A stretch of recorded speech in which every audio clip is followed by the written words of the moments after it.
Listen, friends, if the Lord is making you wait, then wait. Trust me, he's trying to show you something. Maybe he's trying to show you that you're not ready for what you're asking for. How about this? How about you just stop playing in my face? Olivia, what's going on? If I don't see you in the classroom right now, you're going to get in big trouble, okay? I'll be there in a second. I'm running late. Nobody takes fucking pride in anything that they do, and I get it. Because bitches be mad at other bitches that be looking pretty. What's possible? Well, it's possible. Baby, let me tell you something. When this money breaks down... Garage. I'm sorry, could you repeat that phrase? I was unfamiliar with it. Garage. Oh, he's got Riz Plus. Between screeching into this microphone, between making Cameo videos, I bet you I don't make $20 an hour. That's not my job. So... Guess what, hun? Your sister didn't answer the phone. I'm a ditzy girl because I'm a fucking giggler. Oh, let me giggle. And the other guy, tell him to get the d out of his mouth. I don't give a. They can't put ketchup in the bag, and I'm rude for asking for ketchup? Reasonable if the hair came from him, correct? Peg leg ass. I don't do peg leg ass. Why are you in a chat room with James's baseball team? Because I'm Jen McCabe. Correction, I teach at George Mason University, not Georgetown. That's correct. It is closed source. Can I get some ketchup? Oh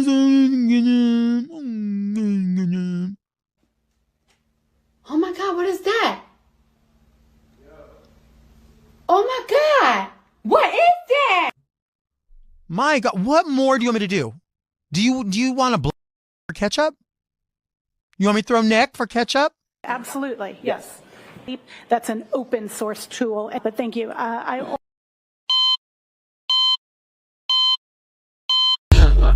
just came back from the dead and they told me, you still not that girl. All right.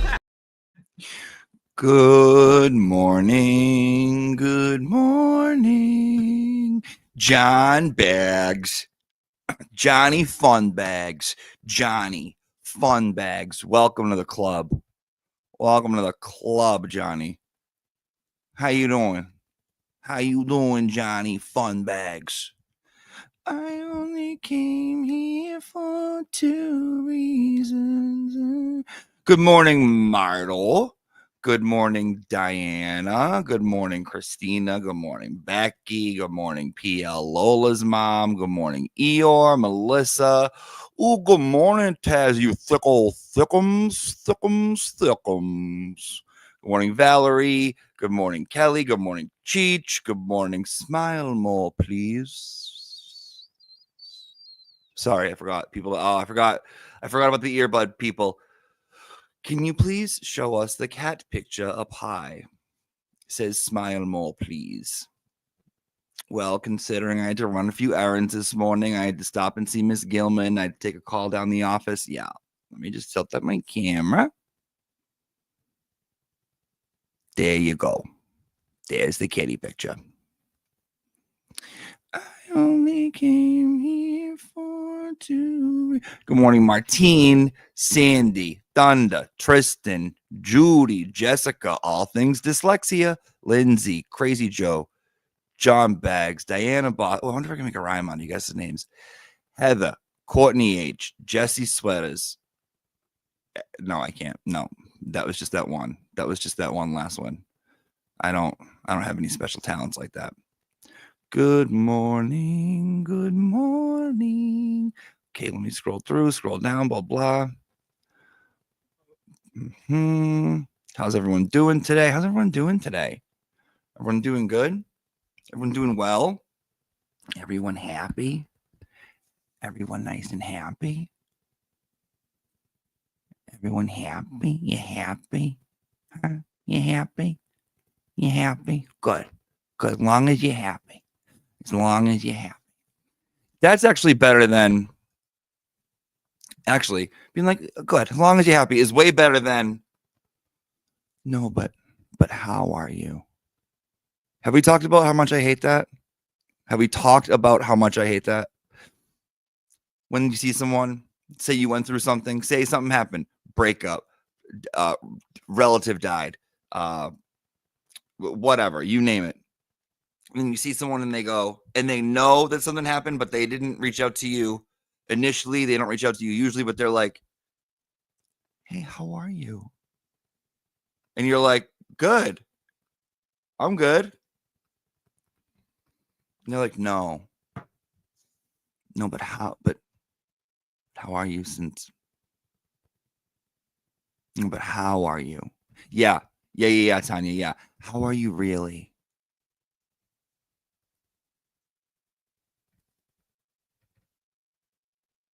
Good. I said good. No, but you must not be good though, right? Since the incident. No, I'm good. No, but since we just heard. I just heard. How are you? If there's anything, you know that I know that you're what? Always in my business? Irritating? What? Which one is it? I know that you're.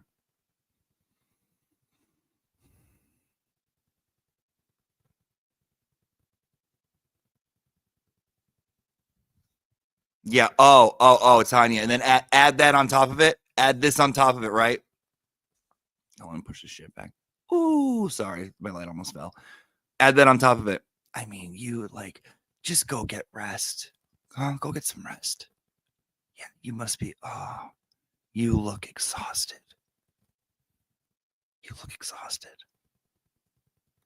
The quickness to which I will throw a hatchet at all 4 of your tires. Actually, no, 3 of your tires. Why 3? Because insurance covers 4. Insurance doesn't cover 3. Louise taught me that, the Latin Kings. So, yeah, but I mean, how are you though? I'm fine. Welcome to class. Good morning, everyone. August 13th, 2025. Give the stream a like, give the classroom a like, give the classroom a subscribe, press subscribe. Some people have been getting unsubscribed from all types of shit on YouTube. Don't know what's going on. What else did I want to bring up? Oh, in the description of the video, there is links to donate to the school's leaky roof, along with other stuff too, because I changed it. Let me see. And you know what I realized too is that I can show you guys stuff here on the screen, because I've been seeing a lot of comments being like, I also don't know how to participate in classroom activities. I also don't know how to name it. And I'm like, oh, you poor people. I don't mean to leave you guys out of stuff. Okay, let me see if I can figure this out. I had it yesterday. I had it all ready to go.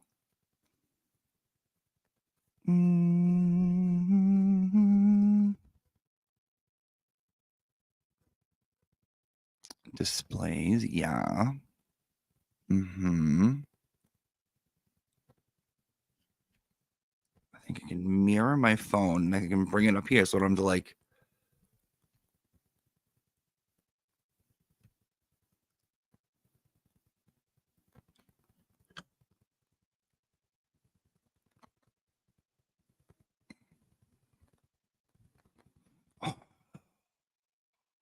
See, now in front of the classroom, it doesn't want to work.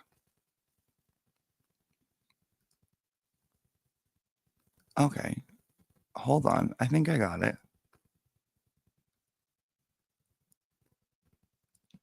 Shoes on my feet. I got it. I got it. I got it. I depend on me. I want it. Rocket. I got it. Your iPhone to Mac. Yeah, I can do this. Hold on. Make sure both are on Wi-Fi. Yeah. Apple ID. Yeah. iPhone. Yeah. Unlock. Okay. Well, this is not nice. It's not very nice to do to me in front of the class. It'll happen. We'll figure it out. Yeah, it works every other time. It's not working right now. Great. That's great. Call Jessica Hyde. Good idea. Good idea. Did you get the one I sent you about the FBI wiretaps between Charlie and Donna? I believe. Oh, yeah. We got all kinds of Adelson stuff to talk about. We got Adelson stuff to talk about. We got other stuff to talk about. Security alert. New sign into your account. This has been happening a lot recently. Someone's trying to break into my stuff.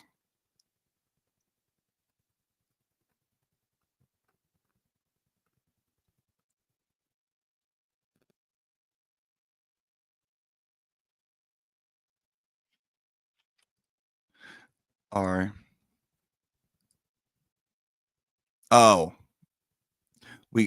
So you guys are so gossipy. I love it. I got Katie McBenoit Balls's prison dating profile. Okay. Also, let me just show you guys this. I'm just going to play it for you.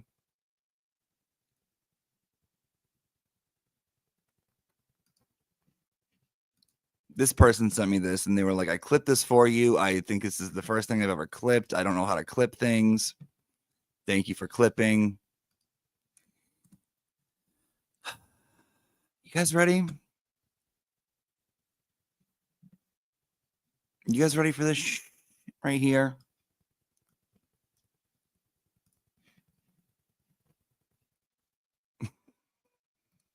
I was so happy when I saw this. So happy when I saw this.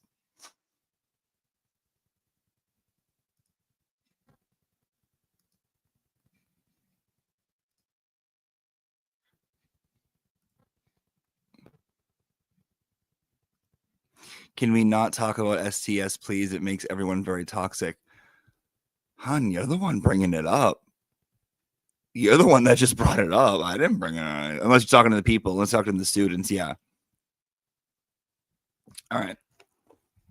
Yeah, no arguing. You can argue when I'm not here. When I'm here, don't argue. It's stupid. Don't do it in front of me.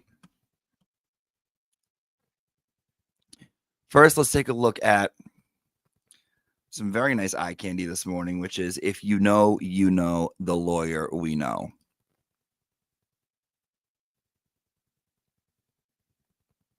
Not a bad looking guy, right? Not bad looking. Maybe get a friggin' haircut. Okay, you're a mother. You're a mother, for Christ's sakes. You're a mother. Can your husband give you money to get a haircut? Get a friggin' haircut. You're a mother.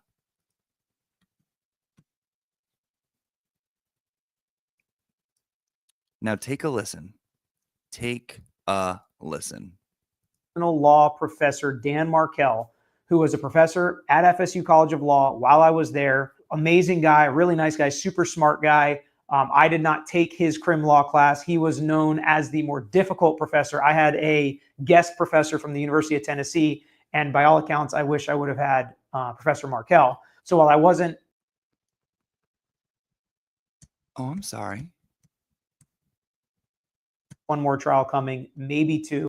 Peter, I couldn't focus. I was too busy looking into your eyes, hoping you slipped something in my drink. Let me play that one more time.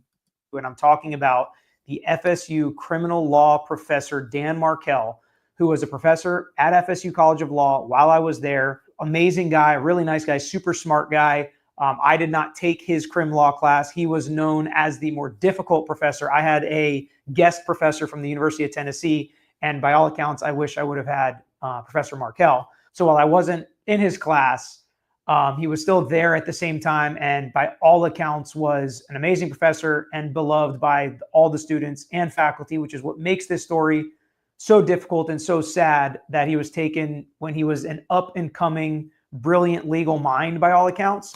And this story has to do with income story professor, and he was still there at the same time. And so while I wasn't in his class, he was still there at the same time. And Peter, you're too close to the camera for my liking, okay? Because things are going on and I can't fully concentrate. You're too close. Please back away. Okay, please back away. My mind is going all kinds of places where no one's mind should be going at 9 a.m.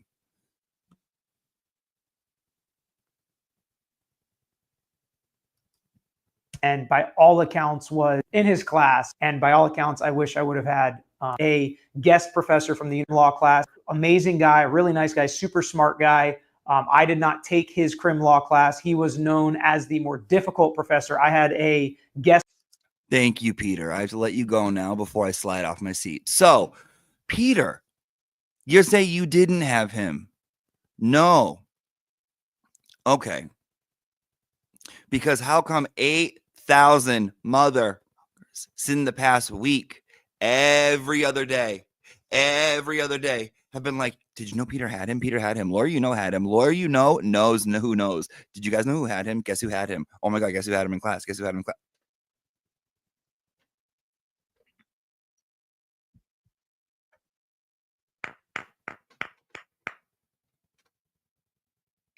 Motion to dismiss. Motion granted. Yes, that is Peter. He has a channel, The Lawyer You Know. You should be knowing it. Everyone should know it. He has a huge channel. He's on all the time. You should know The Lawyer We Know. That's The Lawyer We Know. Maybe you don't know him. Maybe you want to get to know him. If you know, you know. Lawyer We Know. Lawyer We Knew. Now you're just the lawyer that I used to know. Well, then, Diana, if he doesn't rub you the right way, call him up and let him know that he's not rubbing you the right way and you got to change it up. He's being a little selfish. So he didn't have him. Okay, so I saw that in my inbox. I opened it up. I thought it was a joke. And I was like, oh, this is gold. I will be bringing this up tomorrow in class. So there you go. There you go. Amy La 72. Amy La 72. Welcome, hun. Welcome. Jackie L says we are on subscribers only mode. Also, please make sure you subscribe to chat. Oh, that's another thing too. Yeah. So you do have to press the subscribe button if you want to participate in chat room activities. Which is a little button and it has the word subscribe written on it and you just press it. Now, our friend that emailed us yesterday, I believe she did not have if you're on your phone, you can't just go to youtube.com. You have to download the YouTube app. Android, it's in the store. Apple, it's in the store. So you download YouTube's. If you have a Gmail account, you got a YouTube account. You sign in on the app. That way you can have fun and chit chat, say hi to your classmates, get into a fight, argue, make friends, make enemies. I don't really care. It's up to you. Valerie, I saw this comment. I heard the same thing, and I've only been diving into this for a little bit. And I know this is not the most popular route to take. I also heard that he was not very well liked.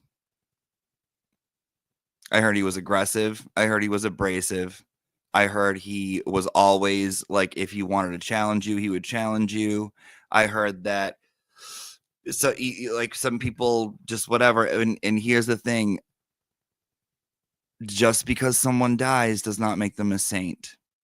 Okay. And I feel like that's a common thing with people where it's like, once they die, they're like, he was the best.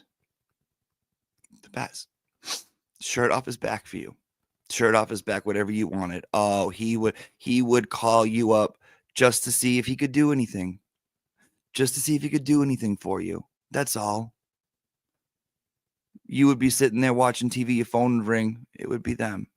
And they'd say, hey, what are you doing? What can I do? You'd say, I'm good. I'm watching TV. That's what happens. Listen, not everyone likes everyone. that's how it is. That's just freaking how. And like, don't try to come up with nice things to say just because someone dies. Bill Burr has a stand-up routine about this, and it's so good. He's like, you'll go to a wake, and the biggest asshole you ever knew is laying there in the casket, and people will come up with anything just to say something nice. They'll be like, there's Tom. Look at him. Tom. Oh, he paid all his bills on time. He paid all his bill. You gave him a bill. Oh, that bill paying son of a bitch. You gave him a bill, he'd pay it. You gave him a bill, he would pay it.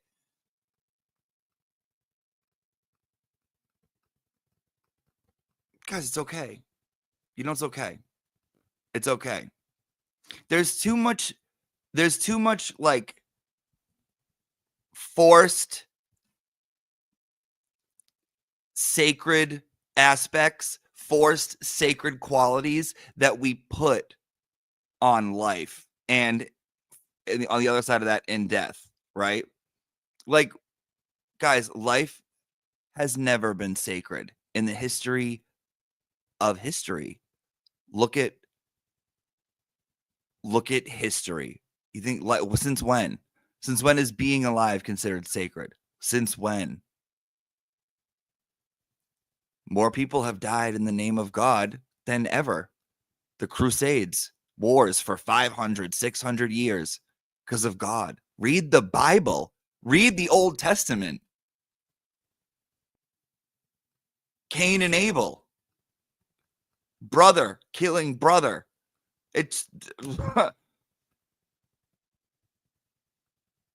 I think when people do that, they this is going to be tricky. I think when people do that, it can be a form of control, of mind control, and of thought control. And I don't like that because it seems weird to me. Okay. Oh, they passed. They passed. Say it's someone you hate. You are not allowed to celebrate. Oh, no, but don't. They're gone. Okay. And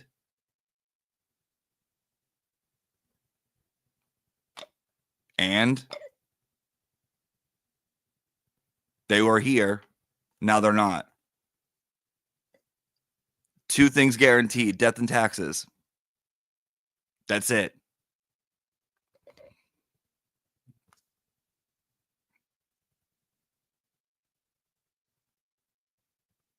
Oh, no, but don't speak ill. Don't speak ill of the dead. I'll speak ill on whomever I find fit to speak ill of, living or dead.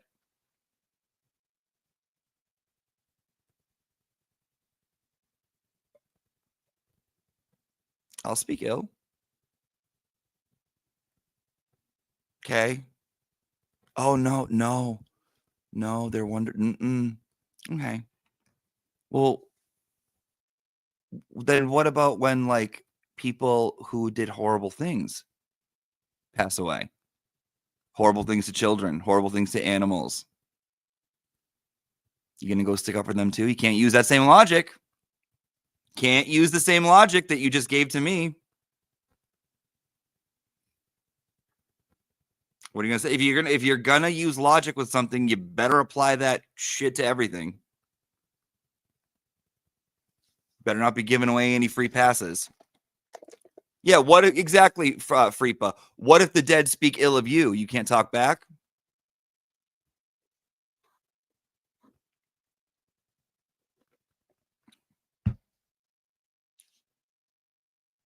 Speaking of, I had a weird thought while we transition into the Adelsons. And I was talking to someone, and they were, this is like a little bit ago, maybe like a week ago, 2 weeks ago. And we were talking about, I like paranormal stuff. I like spooky things. I like all that kind of stuff, right? And they were like, wait, so do you believe in ghosts? And I didn't answer it because I haven't been asked that since I was in like 3rd grade. But I just thought about it, and I'm like, you know, what if that's an offensive word?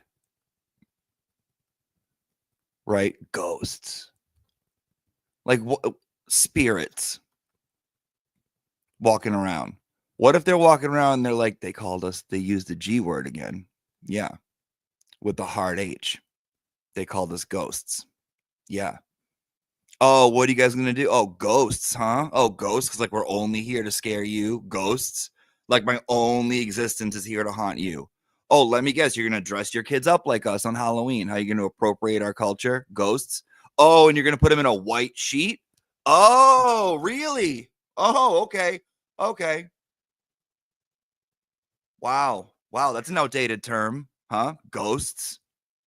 Oh, you want me to go clean your house for you too? Huh? You don't think we're equal? Kind of thing. Like, what if they look at ghosts as like a like a pejorative term for them, for themselves? Just a thought. Just a thought. Got a little off track here this morning in class.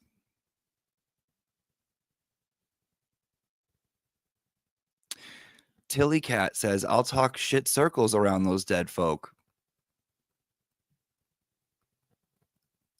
I like that. I like shit circles. Talking shit circles. That's hysterical. Okay, so let's also dive into the Wilbur Theater because I think the tickets go on sale today and I want to show you guys how to access them. So let me share my screen. I only came here for 2 reasons. I only came for the bitches and the drinks. Okay. Add to stage. Google, right? So you go and you type in the Wilbur Theater. Oh, I did Boston seating chart, blah, blah, blah. The Wilbur. Whoa, whoa, whoa, Wilbur. No, we all have trauma with Charlotte's Web in this class. Sorry. Okay, so you're at the Wilbur. You can just Google the Wilbur. It's gorgeous. Isn't it beautiful? Isn't it gorgeous? Here it is right in downtown Boston, right? And you go to the website, which is thewilbur.com. There's Dwayne and Perez, Ashley, Pete Holmes, Twin Peaks, RF Quang, Josh Johnson, Evening with Phil Rosenthal. Why does Phil Rosenthal look like Turtle Boy's evil twin? Eating a donut.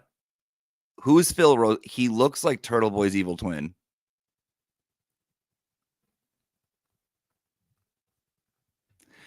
Valerie, be independent. You got this, hon. All right, so you click here.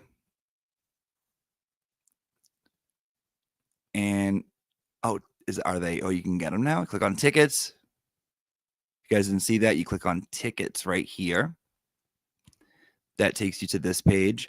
Oh, okay. And next sale starts in 45 minutes. Okay, I don't know what that means. I don't know if you have to be like a Wilbur Theater member. I don't know. General public Friday. Regulus pre-sale, 45 minutes away. VI package pre-sale, 45 minutes away. Wilbur Theater pre-sale tomorrow. Okay. Okay, so at 10. Okay, I don't know how you do it, but that's what it says. Okay, so that's cool. So for people that don't know, beautiful. Tell us about the different tickets. John, I don't know. I just know the seating chart. So I know that there's the floor level is tables. I've been there before for a couple shows. So it's tables and rows. Right, so there's like rows on the side of the theater, and then in the middle there's a couple tables that like literally I think they go right to the stage, and then there's the level up, right, like the balcony, and then there's one up more than that. It's beautiful. There really isn't a bad seat. There really isn't a bad seat in that place. It's very intimate. It feels intimate. It's all like it's kind of like, it's like if this is the stage, it's it's not like wicked slanted. It's nice. It's good. It's good. It is. Are you sitting at tables or walking around? No. You sit. Oh, okay. A lot of questions about the seat. Okay, let's get into the seating. All right, I want here to answer all questions. I only came here for 2 reasons. Sorry, that's stuck in my head. Listen, you know me. I always got a song stuck in my head. Okay, always got something in there instead of just dead air.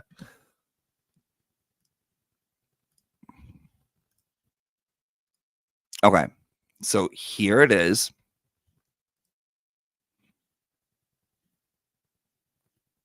Hold on, let me go down.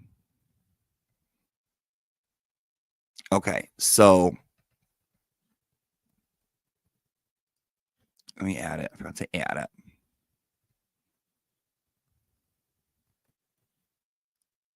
Okay, here's the theater, right? Now, there are these seats for the people in the Muppets that are like, that show's horrible. Get out of here. And if you look down here, these are where the tables are, although there are chairs right here. So I'm not sure, but this is a photo from 8 years ago. When I went, there were tables, and around the tables were chairs. So it would be like a small table, not enough to even put like everyone get a plate, like enough to like put a drink and like that's it on. Tables all down here in this kind of section.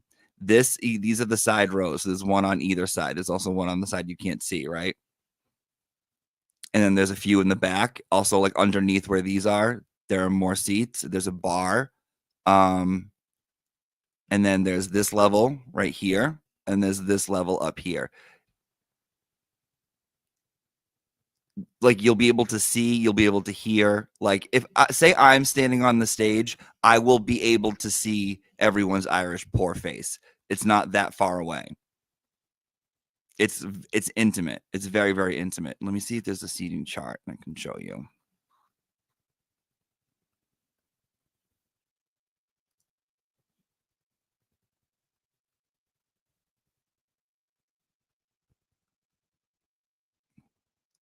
Seating chart with numbers. For example, here you go.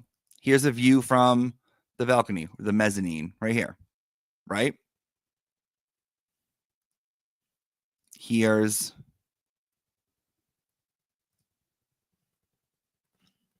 this one. I think this one's more realistic.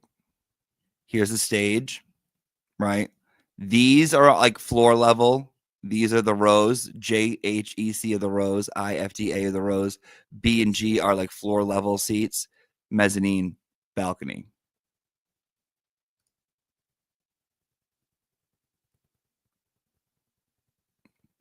Okay.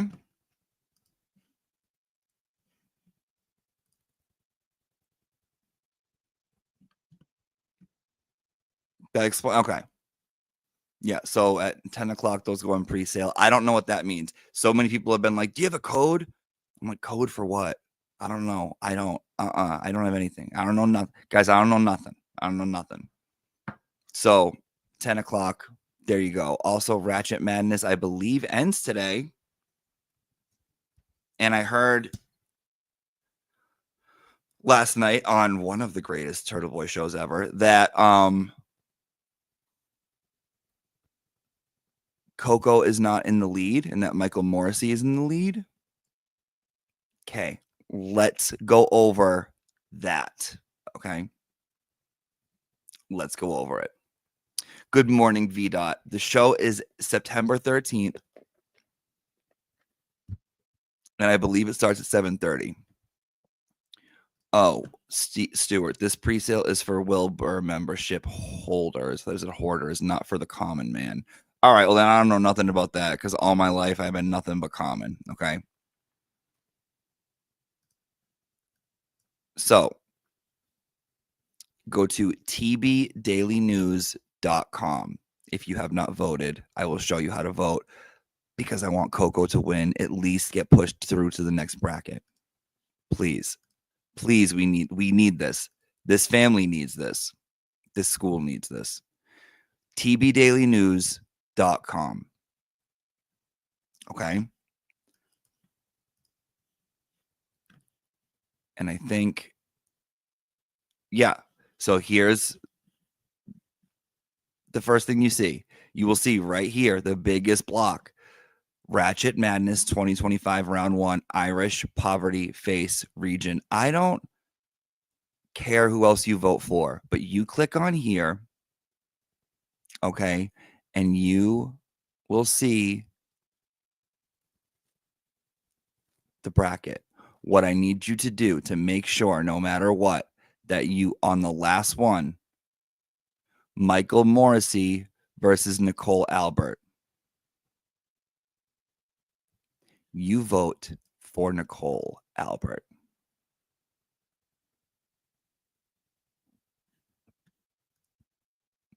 She needs to win. Go vote again. If you did yesterday, I'll give you a minute. We need to push Nicole Albert through. We need to push Nicole Albert through. Thank you. Thank you. Also, let me share with you guys. Today, Turtle Boy has a hearing at 2 o'clock, and he's trying to get his charges dropped. He got priors. He got charges. Okay? 105 years locked up. That's what he's facing. Yet Wendi Adelsons walking around here willy-nilly like nothing's wrong. I think it would be nice if some people from the classroom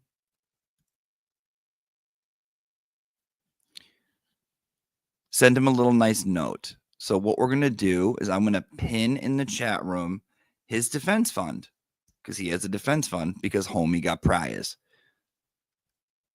So send him a nice little note, couple bucks if you can, on this morning that, you know, he has court. I'm sure a lot of things are going through his mind. It would be nice to see, I'm sure, when he opens up his phone on his way there, if he's like, oh, wow, look at all this. Look at these nice words. Send him a nice word of encouragement. You don't put from 203 Auntie Deb. No, nothing.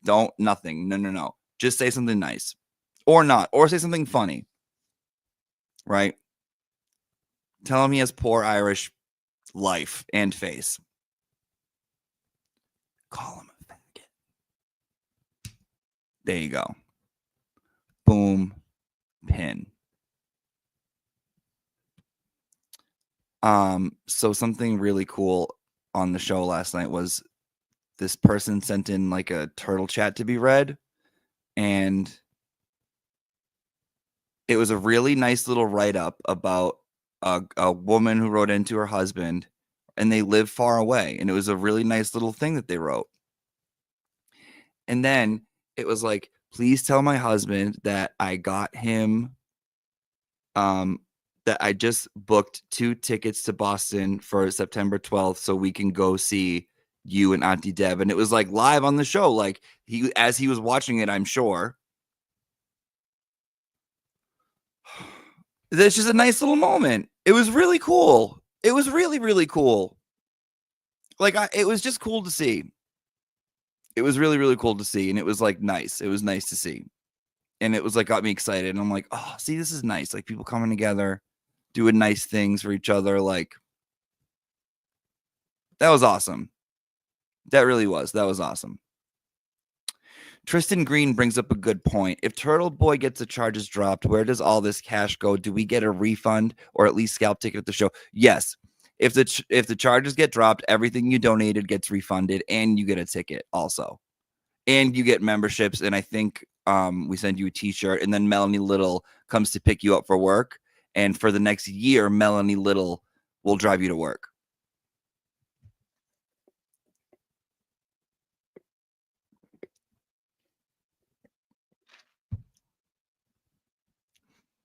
I knew you were lurking last night. Listen, just because I'm not in the chat room being like, here I am, pay attention to me, does not mean I'm lurking. I got an ear pod in, I'm doing other stuff, and I listen. I listen. Almost every episode. For a lot of people, I listen to a lot. I observe. I'm an observer. Lurking. That's a weird word. Lurking.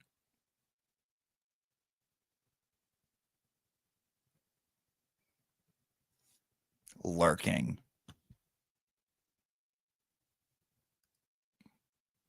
Saw you lurking. You got arrested for lurking near a school zone.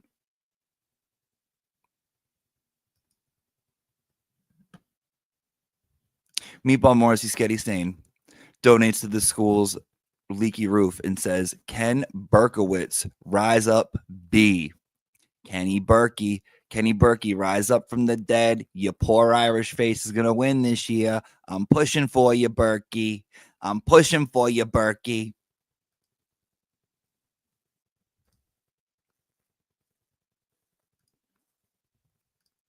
Meatball, for another insult, says, Coco has Irish poor face in my eyes. She had already won. You go, Glen Coco. This is true. This is true. We don't need a bracket for people to know that she has the poorest, most Irish face of all. Julio, welcome to the club. Julio, new member. Julie.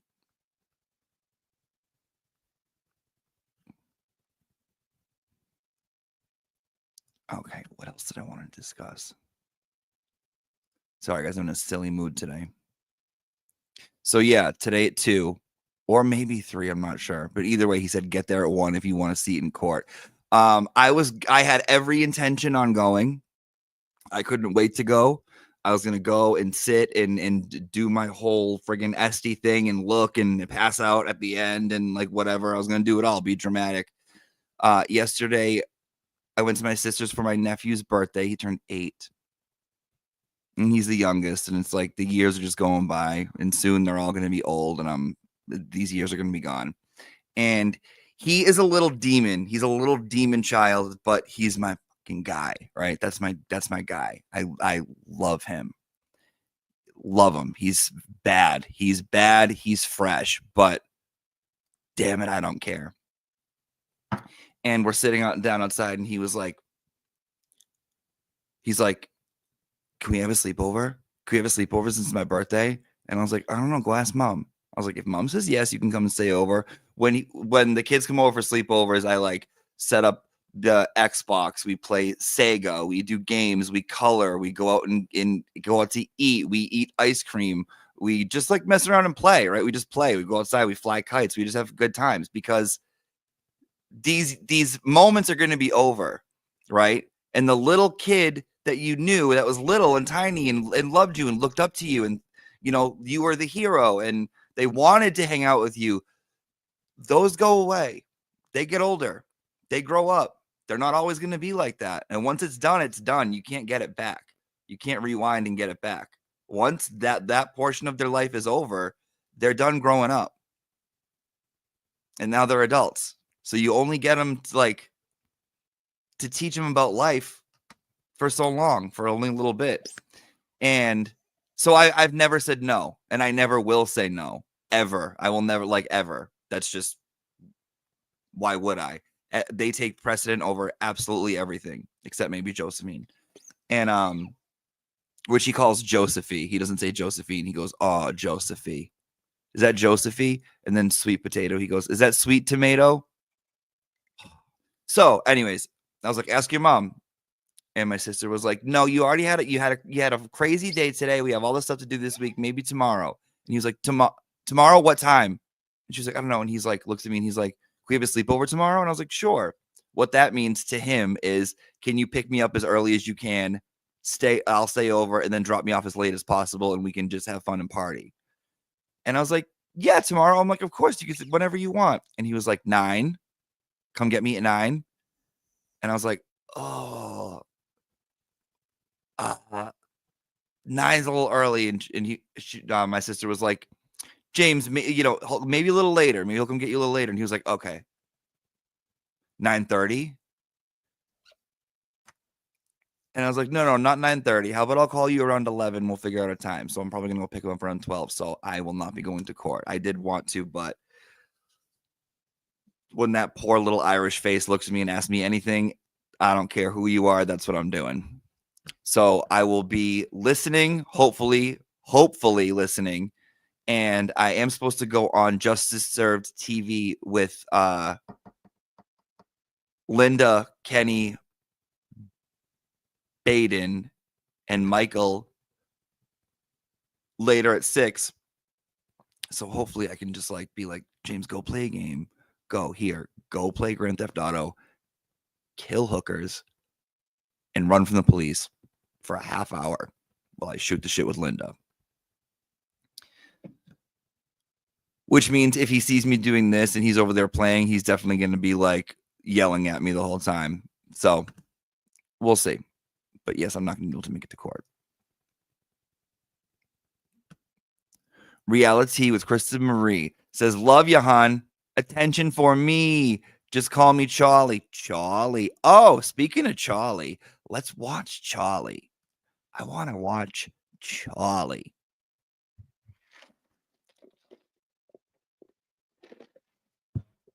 Let's watch Charlie. Baden like Erica Badu. Aunt, not Aunt. Baden, not Baden. Okay. And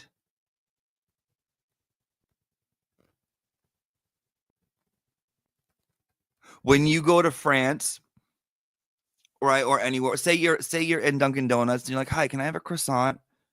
If someone turned around, they're like, can I have a croissant? That's the same thing. I don't mind mispronunciation. Listen, I learned by reading.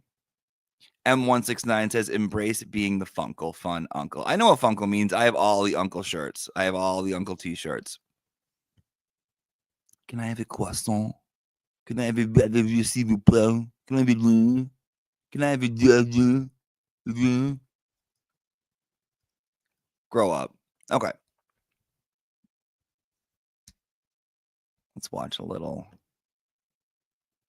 Let's watch a little.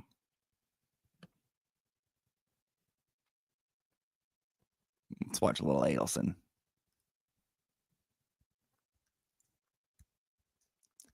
I only came here for 2 reasons. Oh, I did hear that Wendi got a new boyfriend, which is anyone surprised? I feel like she's never gone without a boyfriend. I feel like she's the type of girl to always be dating someone, in my opinion.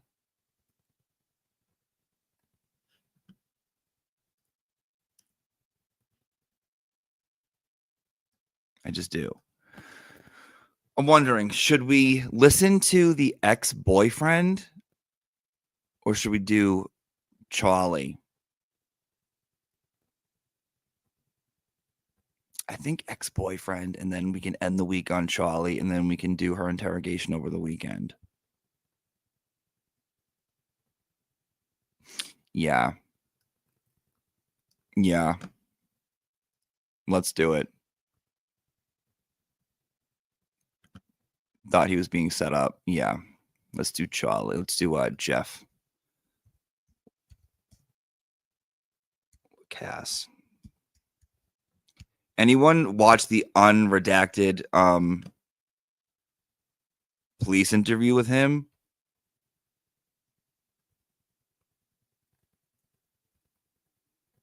Oh.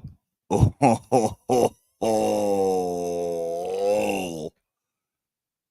Oh. Oh. Okay. The unredacted police interview is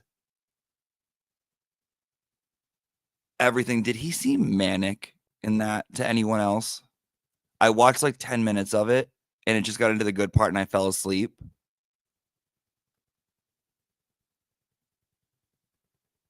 Let's watch that. Overruled motion. Let's watch that. Let's watch that. He's always manic. Okay. Yeah, he seemed a little odd. Good morning, Miss Peachy Keen. Wonderful artist, you. He's traumatized. Listen, you can't get...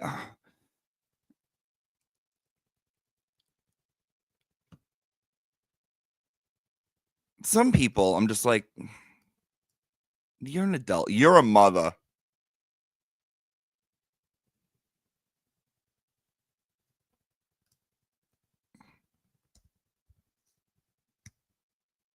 I want to get the witness list for our good friend's trial.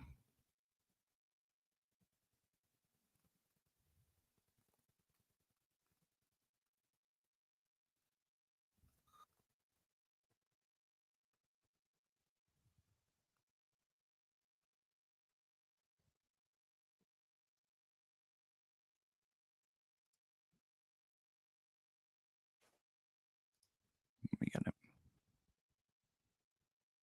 Okay. This is given to us from True Crime Metrics. They posted this for us. True Crime Metrics got unredacted.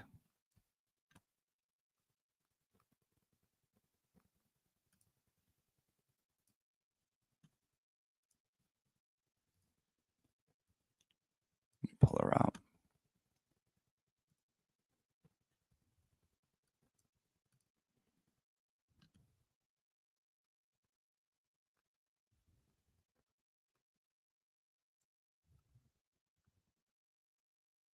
Martian says Jeff was a basket case, wasn't he? Wendy's new man has too many teeth in his head, in my opinion. You think Charlie needs to take some out?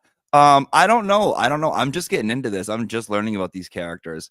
I'm just learning about June. I'm just getting into these people. So, I mean, I think, no offense, the state of Florida is going to catch a couple strays, but I think if you're from Florida, you're not exactly, I don't know. I don't know. That's just me. I've noticed the Floridians are a little.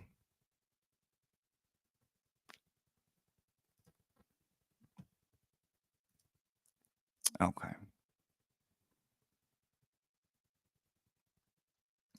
I only came here for 2 reasons.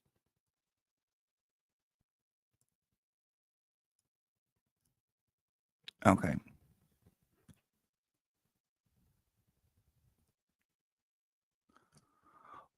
Where can I find him getting booted from Donna's case? Because I do want to watch that. Where can I find that?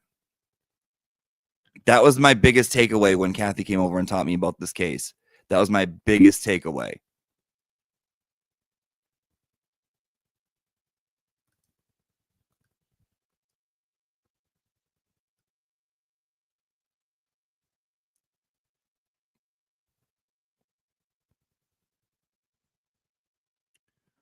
Okay, let's watch.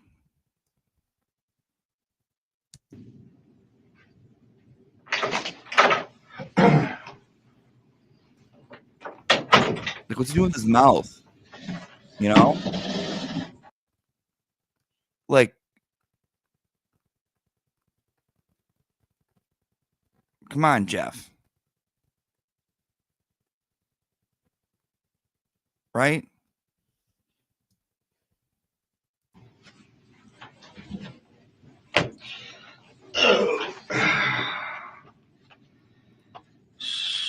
So it was Jeffrey or Jeff? Jeffrey. J-E-R-E-Y. J-F-F-R-E-Y. And it's L-A-C. A-S-S-E. Let me get your date of birth, Jeff. Sure, 10/18/71. So this is not the first interview, correct? This is when he comes in after he remembers certain things. And he's like, I had time to think, blah, blah, blah, blah, blah. And he says some weird stuff. So this is not the first police interview. This is the second one. And there are some things in the second one that he says that are very, very, very telling.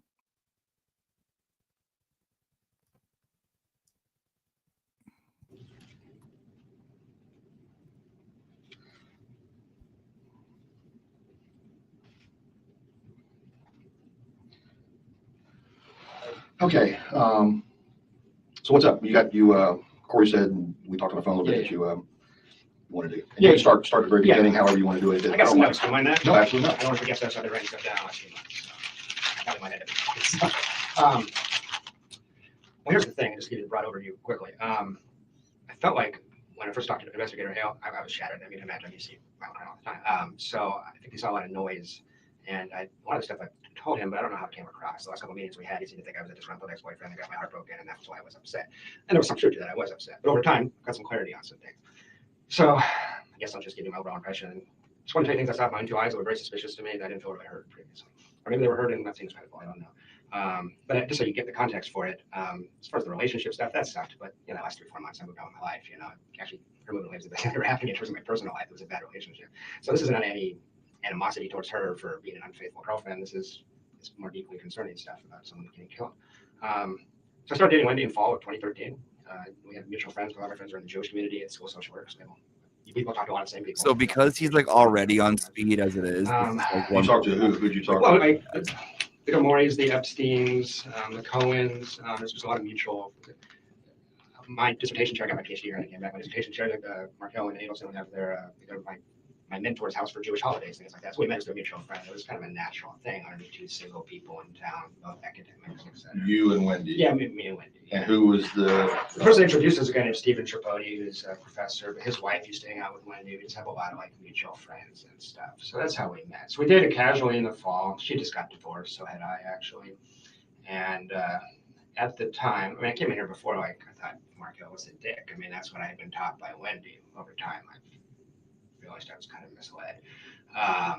But in the fall, it was interesting. Let me start. Danny had been describing Wendi as a pathological liar and a mentally ill narcissistic sociopath in a semi-joking manner, but to you? To other people. I just heard that through the grapevine. Because people said, be careful with Wendi. She's a little unbalanced. And I said, well, she seems upset about her divorce, but I don't know if she's unbalanced. I didn't take it seriously at the time.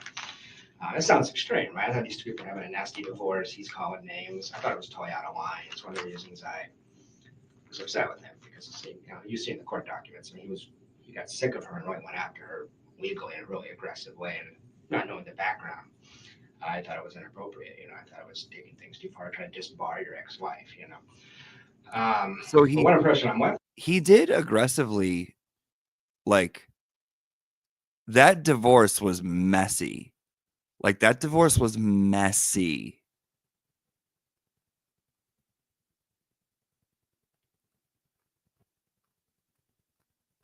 It was. With is, I don't think I said this before, in December or January, I thought that was totally out of line. By May, I don't know if those are technically the correct words, but by May, I knew exactly what he was talking about. And this is a very troubled person, Wendi Adelson, deeply troubled person. And at first, she's gorgeous, she's smart, she's funny. I fell for this girl like a ton of bricks. Most men would. That was one of the reasons I stuck around too long. But just an overall impression of her. And Danny says this in court documents, actually. Very manipulative person, a pathological liar. Wendi was an alcoholic while I was with her. She drank her dinner most nights. Extremely fragile, extremely depressed. Many, many nights hated Tallahassee so much that thought we're a bunch of country bumpkins, so we liked Tallahassee because she's from Miami. Didn't hide that fact. Thought it was bizarre when I moved here from Phoenix. And the two conversations that we had every single day for 9 months were, Danny is an evil monster. Tallahassee is the worst place in the world to live, and I can't believe I got stuck here because of Danny Markel. She was obsessed. If you're dating someone and all they do is talk about their ex, get out. Run away. Run. Even if they mention them to be snarky here and there. If that person is talking constantly about their ex, or even not constantly, even if they bring them up once, I'm out, bye. Sandra, Rashi is not cute. Watch when he got booed. Oh yeah, I already read that. But yeah, Rashi is cute. Don't you talk shit about my Rashi. It's my Rashi smashy. Those two concepts. So I got really tired of hearing that, but I heard that every day for 9 months.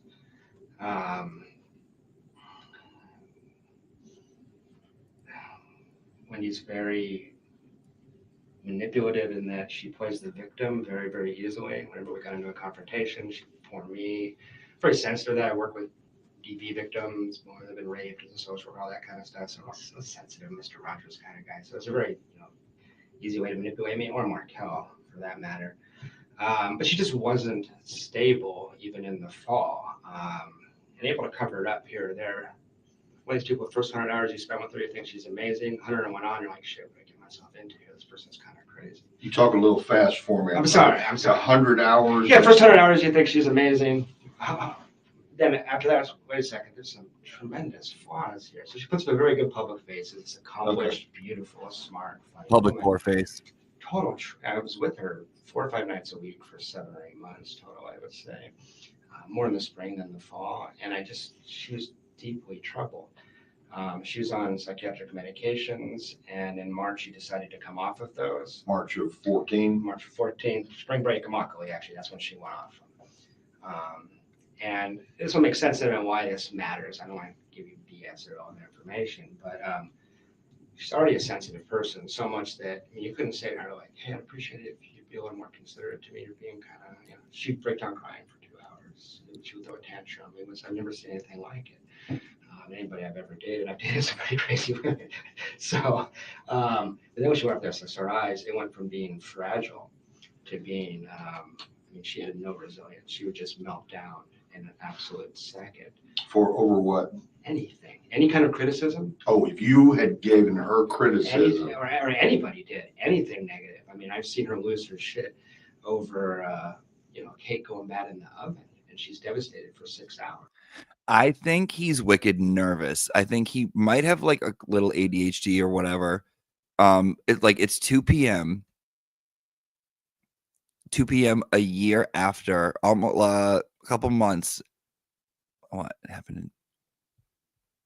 7 or 8 months after this happened, right? He said that I got up to the part where he said, after I thought about it and sitting and thinking about it, I really think something's up here. Went back and told them. Basically, he's telling them, this family's nuts, and I think he died at the hands of this family. So he's very nervous to be doing this. Like, look at him. He doesn't look like he dabbles in the thuggery. He doesn't get down with the thugging and the bugging like we do. Okay? So I would, give this man a little bit of grace, in my opinion. This was in the spring. So this was like the state she was in as we approached the time of the crime. So I'll skip the whole thing where we date the first 6 months. It was, she played hard to get. I chased her. Eventually she agreed to be my girlfriend. We go to spring break, and she starts coming off the SSRIs. Things start getting pretty weird in terms of, we had a couple, first time we spent a week together, you know how that is.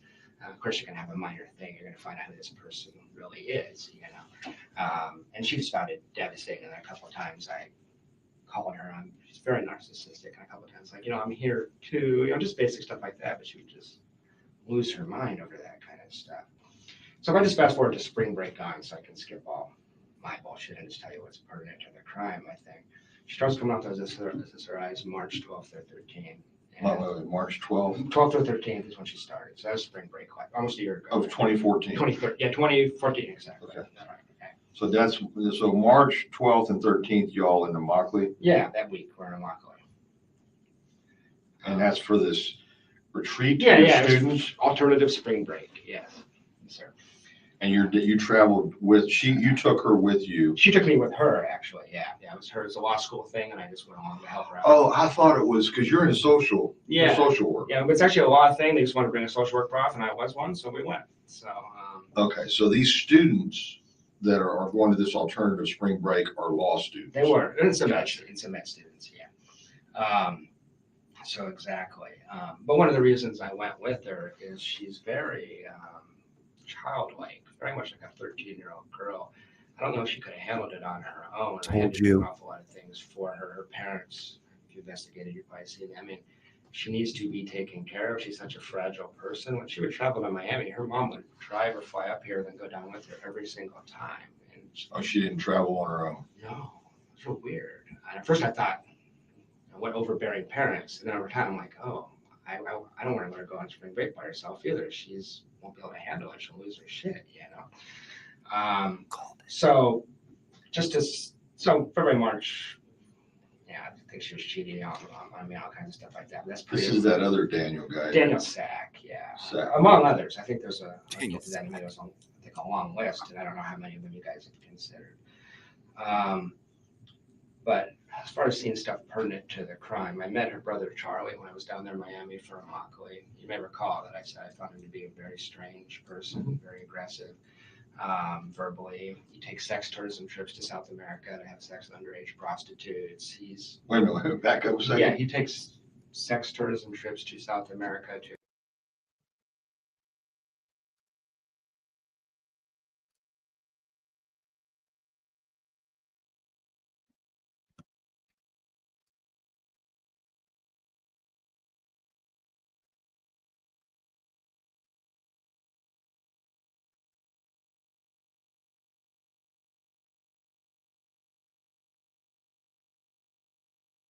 The casual way he said that makes me think this is known and accepted. If what he's saying is true, he said that with such casual tone, like the way you would say it's all in the same way you would say he goes to the grocery store and gets milk. Makes me think the mother knows, the sister knows, and people know.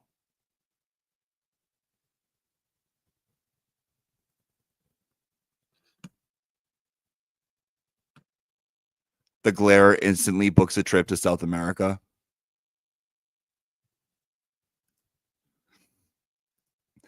All right, let's watch.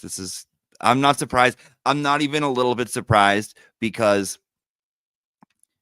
Charlie gave me sexual deviant feelings the second I saw him.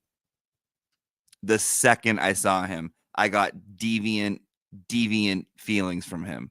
I was like, ooh, he looks like a sicko. He looks like a sicko.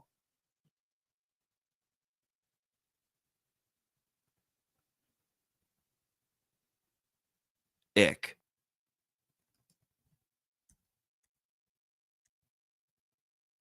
I want to play that again. And then I'm going to run and feed the cats, but I'm going to keep this playing because I can hear it because it's just right there. As far as seeing stuff pertinent to the crime, I met her brother Charlie when I was down there in Miami for Immokalee. You may recall that I said I found him to be a very strange person, very aggressive, verbally. He takes sex tourism trips to South America to have sex with underage prostitutes. He's Wait a minute, back up a second. yeah, he takes sex tourism trips to South America to have sex with underage prostitutes. Let's just also make a note that if you're underage, you can't be a prostitute because your mind isn't developed yet. So it wouldn't be someone that sells themselves knowingly. That's just abuse. Sex tourism. Yeah, Okay. yeah, South America. Just I'm kind of a sheltered guy. well, I was shocked not only that he would tell people he did that, but that he would tell his younger sister.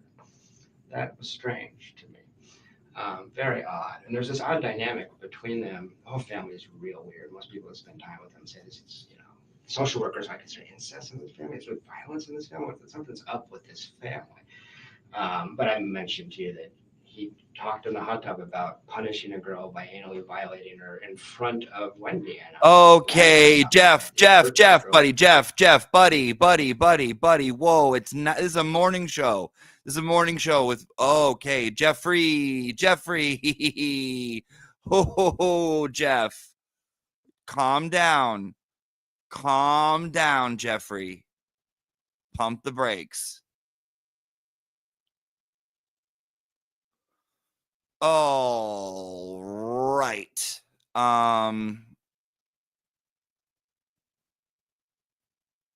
Put the kids away.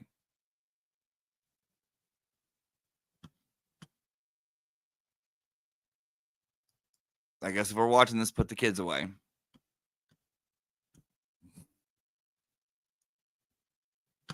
It's early, Jeff.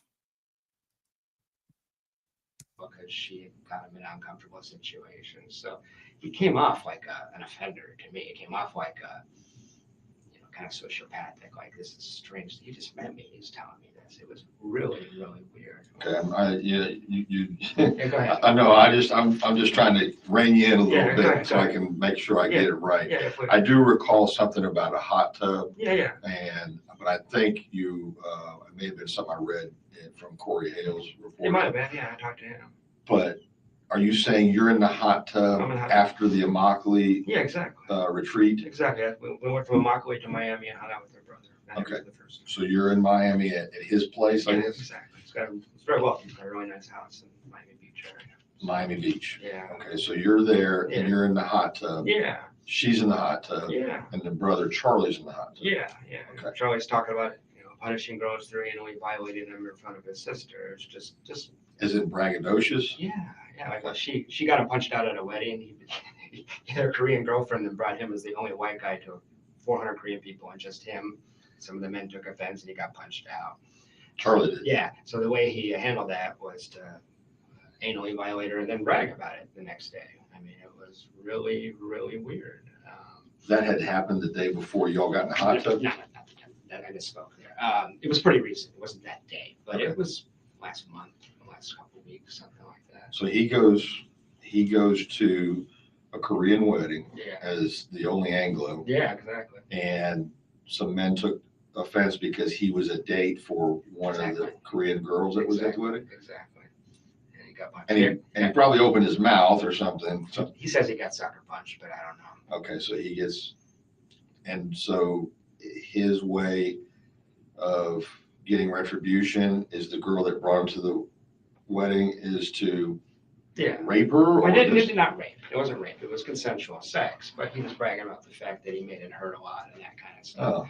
Oh, okay. And that was just. And that was anal penetration. Yeah. He's bragging about. And it was 20 minutes after I met him. I got you. So I'm just like, this is not normal. This is strange. Guys will talk to their guy friends. Although I've never said anything like that. I would never want to hurt a woman. It's, so it's, so it just struck me as very, very odd. So fast forward to April, she's coming off the SSRIs. Her behavior is coming off the antidepressants. Okay. So I study that. That's my area. I study psychiatric medications. Right. So I just got to be able to explain it. If this ever goes anywhere else, I got to be explained so I understand it and the lay person can understand. I understand. So yeah, she's coming off psych meds, but she's doing that against my advice. Not with the help of a clinician. You're supposed to go to a doctor, have them help you get off. She did not do that. And she's dropping her dosage very, very rapidly, which is usually recommended to take some time and go slow. She's on a very high dose of Lexapro, like double the normal dose. And so in this time period, one of the reasons I stuck around, even though it was so crazy, was I thought it might be a passing thing because I thought she was having withdrawal effects. Some of the physical ones like dizziness and stuff like that. But sometimes people's behavior gets really weird in that, so you give them a break while they're coming off. So I was giving her a break. What is the Lexapro for? It's for depression. She was diagnosed as depressed. And her dad.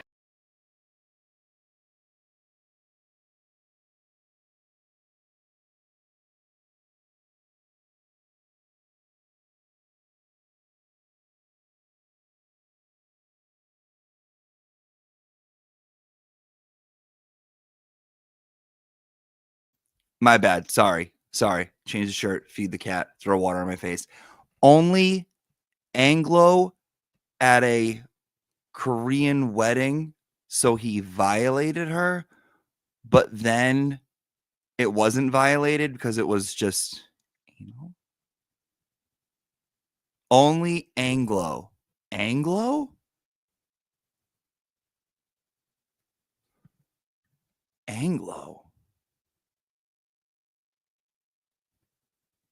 The only Anglo. Okay.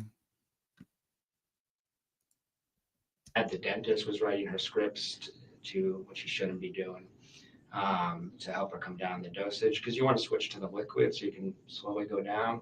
But she ignored all my advice. I was constantly, you may have seen this in the emails if you looked at it, I was constantly cautioning her, texting her saying you need to go slow.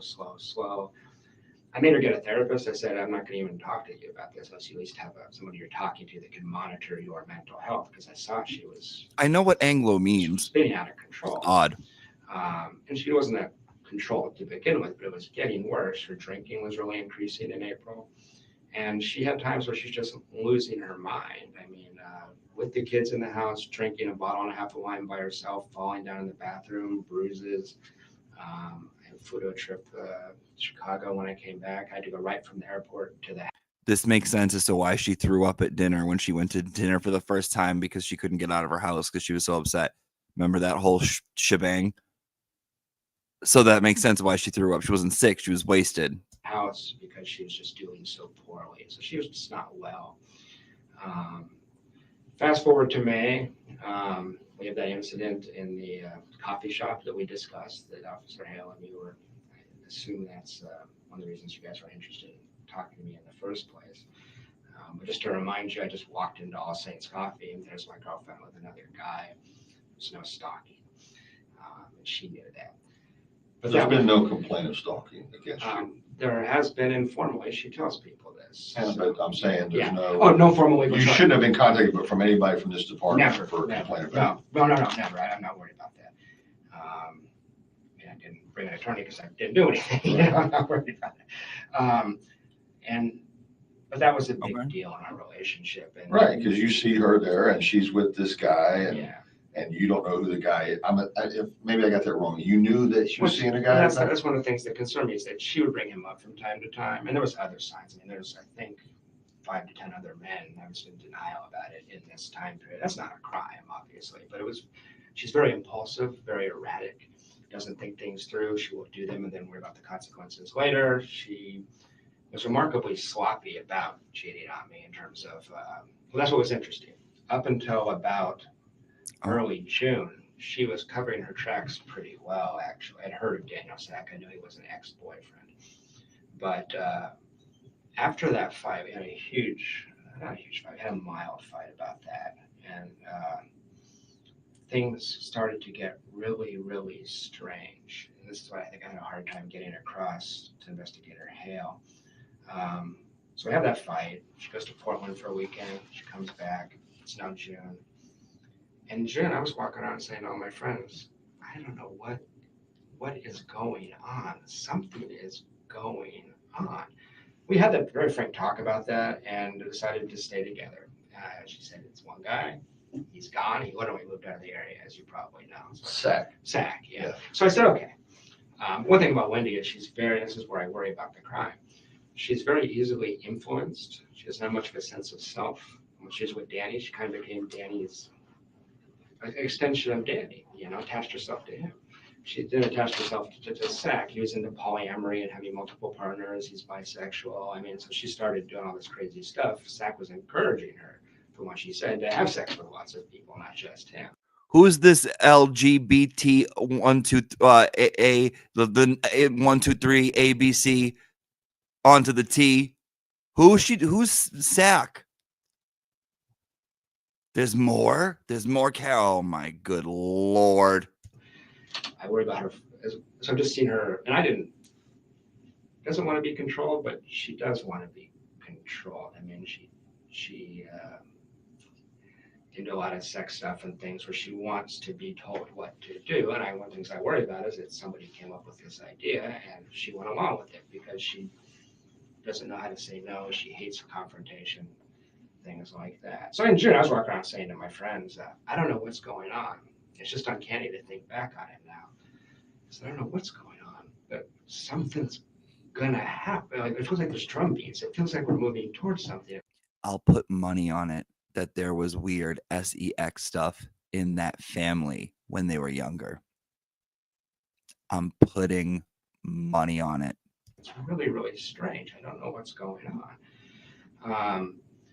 One of the strange things that happened was we had a trip to California scheduled to see my parents the week that Danny was killed. And in early June, she rescheduled that trip. And I said, what's the problem with the trip? She says, well, I'm worried we'll get stuck in the airport and we won't be back on Friday. I have to pick up the kids from school. And I said, but we're coming back Thursday night. It's not winter. I'm not going Atlanta in the winter. I would understand. There's no way we're going to get stuck. We can rent a car. We have friends that could babysit. This is strange. I said, fine, cancel the trip. And that was going to be in early June? The trip was going to be the week that Danny was killed. Oh, okay. That was the trip? 11th to 19th was supposed to be the trip. So we had a trip planned, and she was real strange about the fact that we had to reschedule this trip. It just didn't make sense. And I even said, if you just don't want to go because you don't feel comfortable right now, just tell me. That's cool. She goes, no, I have to pick up the kids from school that day. I just have to. I don't want to do anything to stop that. And she said, I'll miss the kids at that point. I said, okay. A couple of days later, I say, well, she said, but I want to spend that time with you. I was leaving for Tennessee on Friday. She said, I want to spend that Monday through Thursday with you. I said, great. You want to go to St. Augustine? She loves the beach. She hates Tallahassee. This, again, is just very strange and suspicious to me. Wendi Adelsons tells me, what I want to do is a staycation. I want to stay home in Tallahassee. I said, you want to stay in Tallahassee the hottest week of the year? He goes, yeah, we'll go to Tom Brown Park. We'll do this. I said, you hate it here. I'm offering to take you away. Why wouldn't you? It's just really strange at the time. I remember saying to my friends, like, Wendi wants, people laugh. I said, Wendi says she wants to stay in Tallahassee. Like, she leaves town. Sure, every chance she gets, she leaves town. Why would she want to stay? I said, I don't know. I have no idea. I finally managed to convince her to do a trip to St. Augustine, but we had to schedule it so that we were back basically by the time of the shooting. So that was just strange. It was peculiar at the time. When we scheduled that trip to St. Augustine, I'm sitting there, she has her calendar open. You have to schedule everything with her. That's just how she was. There was just, at the time, I can remember sitting in her office trying to schedule this, and there's this weirdness about that weekend. We're scheduling other things, no problem. I feel like when you're in a relationship or you're with someone, and sometimes like things happen where you're like, this is odd, whatever, but you excuse it because either you think maybe like you're too close to the situation that like maybe you have own feelings about it, or you're just like, that's odd, but you do take note of it. You do. Even your body notes it. You'll for some reason it'll be like, okay, let me put a pin in that. Put a pin in that. He's telling the truth. He's going back and he's connecting his pins. I believe this man. But that weekend, she just was intent on that day meant something to me before Danny was shot. Like, there's something weird about that week. I don't know what it is, but there's something weird about that week. If we keep going through June, other things I noticed in June that were really crazy. Let me back up a second so I get this right. Yeah. July 11th through 19th, you're supposed to go to California.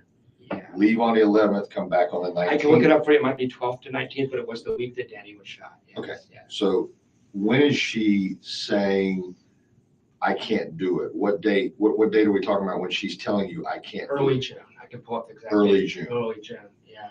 So you're supposed to go to California with her, just you two. We have plane tickets purchased. And she sat me down. I think it was June 5th or 7th. I will find out for you if you would like. Yeah. And she just said, I can't do that. And it just didn't make sense. It just didn't make any sense. So she'd already said that date was that window of. She said, this is the one week I have to go see your parents. And I 11th said, through the 19th. But that was in May we booked them. Then we have the fight. I find out about Danielle Sack. And afterwards she says, I feel comfortable with that. She just had an appointment with her therapist. And she said, my main concern is I want to be able to see the kids on that day, the day that Danny was shot. We had people volunteering to babysit if they needed to, if we were delayed. We weren't going to be delayed. And she insisted it was not because she didn't want to go with me. She wanted to spend that week with me. She just wanted to spend that week with me in Tallahassee. She did not want to leave Tallahassee that week. Okay. And I mean, there's 3 different times. There's that time, then there's the staycation thing where I'm like, what are you talking about? That's bizarre.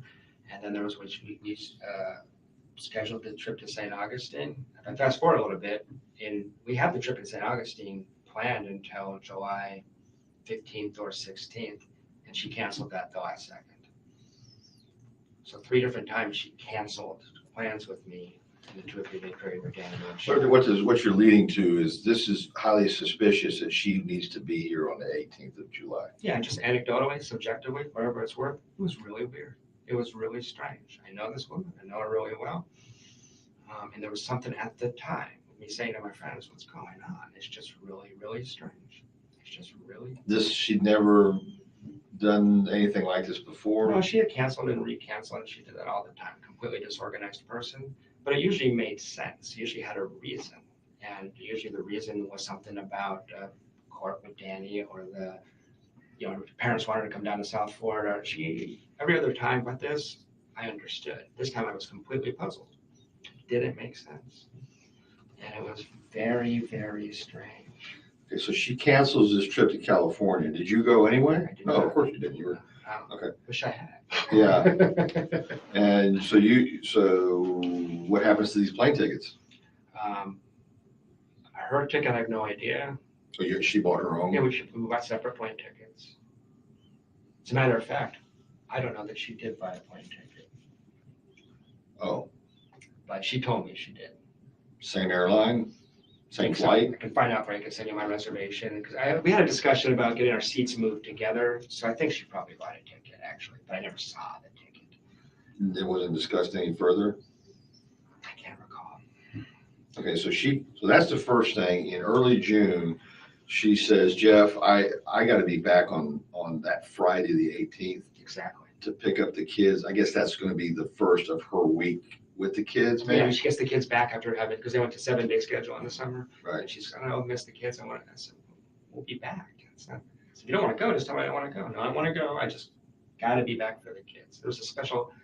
Okay, why not adjust the flight or just Well, she had the kids the previous week. This was her one free week. She's also booked all summer. Well, the 18th is a Friday. Yeah, it is. Okay, so, going backwards, the 11th should have been a Thursday, I'm thinking. I can look it up, but it just wasn't. She was booked week by week throughout the summer. She doesn't even have any school stuff, right? I mean, I don't know if you're off during that time. No, I'm completely off. She has a lot of obligations to her parents. Her parents want her down in Miami every chance she gets. So I'll do this count of there's parents. All right, so three different occasions. This at the time, it's like, what's going on with the 18th of July or the week of the 18th? What is this? I don't understand what this is. Okay, so the first thing is the California trip, and it's next. Yeah. Then you want to take her to St. Augustine. Yeah, she wants to stay, and that's just bizarre. But This is a lot. Okay, this is a lot. Hi, guys. This is a lot. Oh. Let's breathe. Let's breathe for a second. Let's breathe for a second. Let's breathe for a friggin' second.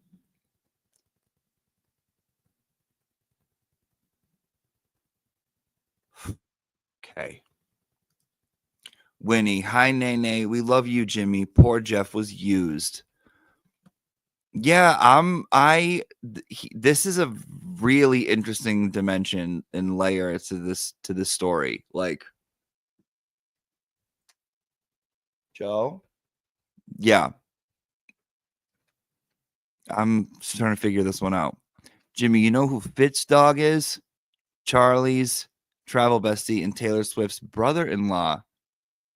He said nasty things to Charlie Boy about being a Jew even. Fitz Dog. Fitzy Lucius? Write that down. Fitz Dog. I don't know, Marcia, but I'm gonna look it up. Nina, Wendi was working in a charity against sex trafficking. Maybe there's a connection. That's a little too Roxy for me right now. I'm still trying to absorb Jeff. I doubt it. I mean, I hope not, but I doubt it. Sandra M. Rashi got kicked off Donna's case in September 17, 2024 on the day they were supposed to pick a jury. Okay, so that's the date that Charlie said she can't have Rashi. Yeah, I want to watch that. 9/17/24. Rashi got the boot. Okay. Thank you, Sandra. Thank you, Sandra.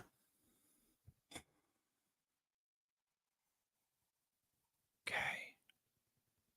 Ryan Fitzpatrick is the guy's name. I see people saying, okay, Ryan. Oh, did he testify? I think I've seen that name. I think I've seen that name.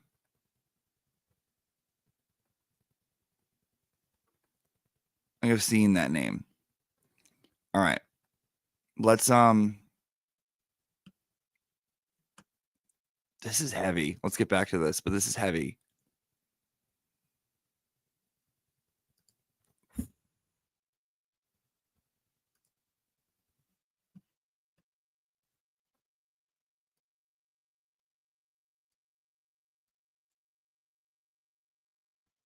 Let's go, Jeff. Do you ever make plans to go to St. Augustine? Yeah, so a week later, again, we sat in front of the calendar, and it was really strange. There was this hesitancy about that weekend. She says, I'll go to St. Augustine, but we have to be back early on Friday. Early on Friday? Early on Friday. What is early on Friday? We were going to wake up and come straight back from St. Augustine, so we would have got up at 7, been here by 9 or 10. Okay. She had to pick up the kids from school till 4. It didn't make sense. Okay. Last interruption. Sorry. Actually, I'm lying. Not last interruption. But what in the world is wrong with you people? Jeff gives me gay Jeff vibes. This was the same gay Jeff from Karen Reed at the same time you guys said this. This is my fault. I created this. I created this kind of environment. This is not gay Jeff.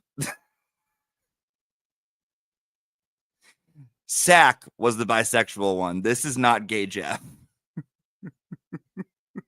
This is yacked out Jeff. All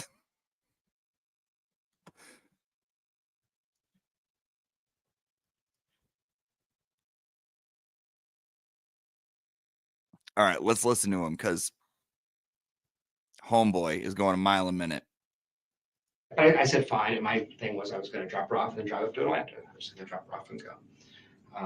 So that was just strange. It just stuck in my head. Like what? Because your trip to your friend up in Tennessee, what was the date you were supposed to go? I was supposed to leave at about 10 or 11 a.m. on Friday the 18th. Okay. Because I was supposed to the original trip was to go straight to Atlanta, stay the night in Atlanta, then go up to Tennessee the next day. So I was supposed to leave here at 10 or 11 and get there at 4 or 5. On Friday afternoon. Friday afternoon. Yeah, Okay. that changed. But that was the original. No, because you left on Thursday. Yeah, I did. All right, well, let's jump to that so I can fill in this blank. Yeah. Why did you leave on Thursday? We'd had a huge fight in late June. I discovered some other cheating. I was very upset with her. And she had sent me we had sort of broken up, basically. But she put me on a 7-day hold. Oh, yeah. Okay, I remember that. Yeah. She sent you an email or something? Exactly. So the night before, I was so upset. I was just like, fuck this, I'm going. I said, get out of town. I was upset. But that's something my friends have said to me that I've never said this, but my friends have said, Jeff, sometimes it's hard for me to see this clearly. They can see it more clearly. Jeff, you do realize that if you left Friday at 11 a.m. for Atlanta, what this would have looked like, you would have been in custody. You're really. Oh. Now, I'm not saying that, but some of my friends, it was like a clumsy attempt to take attention off her and put it on me. I'm not saying that's true. It sounds a little far-flung to me. It sounds a little clumsy to me. But she knew exactly when I was going to leave. Yo.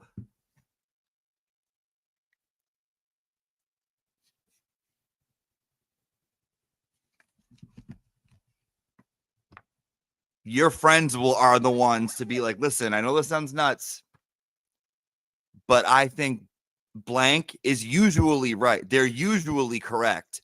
Oh, I got to rewind this. But my friends have said, Jeff, sometimes it's hard for me to see this clearly. They can see it more clearly. Jeff, you do realize that if you left Friday at 11 a.m. for Atlanta, what this would have looked like, you would have been in custody. You're really. Oh. Now, I'm not saying that, but some of my friends, it was like a clumsy attempt to take attention off her and put it on me. I'm not saying that's true. It sounds a little far-flung to me. It sounds a little clumsy to me. But she knew exactly when I was going to leave. I'm a late riser, and she didn't know I changed my plans, obviously. So I'm glad I changed my plans. I wouldn't blame you guys for being a little more suspicious if you didn't. I mean, if I leave at 11, I don't get a flat tire. You just see me driving north 10 minutes after Danny's shot. So that's looks suspicious to a lot of people. I know it makes it sound like a criminal mastermind. It may sound crazy to you, but that's what my friends say. So can I go back to the stuff in June? Absolutely. I'm sorry. You know, I have any questions you want to ask. I know I talk fast, and just a little faster than I'm used to. My dad's from Boston, so I'm an adopted Southerner, but I haven't slowed down yet. So in June, he's like, I'm from Canton. But there was 5 or 6 times in June. I'm playing with the kids. We had a good family life, terrible romantic relationship because she was cheating me all the time. But I'm home with the kids with her. Nice family life. You had her house out on every time, yeah. Cameron. Exactly, off Aqua Ridgewood, like, yeah, nice house. So 4 or 5 times in late June, I'm playing with the kids, reading them stories. I was very close to Ben in particular. Spent a lot of time with those children. I look out of the corner of my eye, and Wendi would be in the kitchen crying for no reason whatsoever. And at the time, what it looked like to me is she's like taking it all in, and she looked like she was grieving something. And I would say, "What's wrong?" And she'd say, "Nothing's wrong," or make up some bullshit story. She lied so much, it was hard to know. But in retrospect,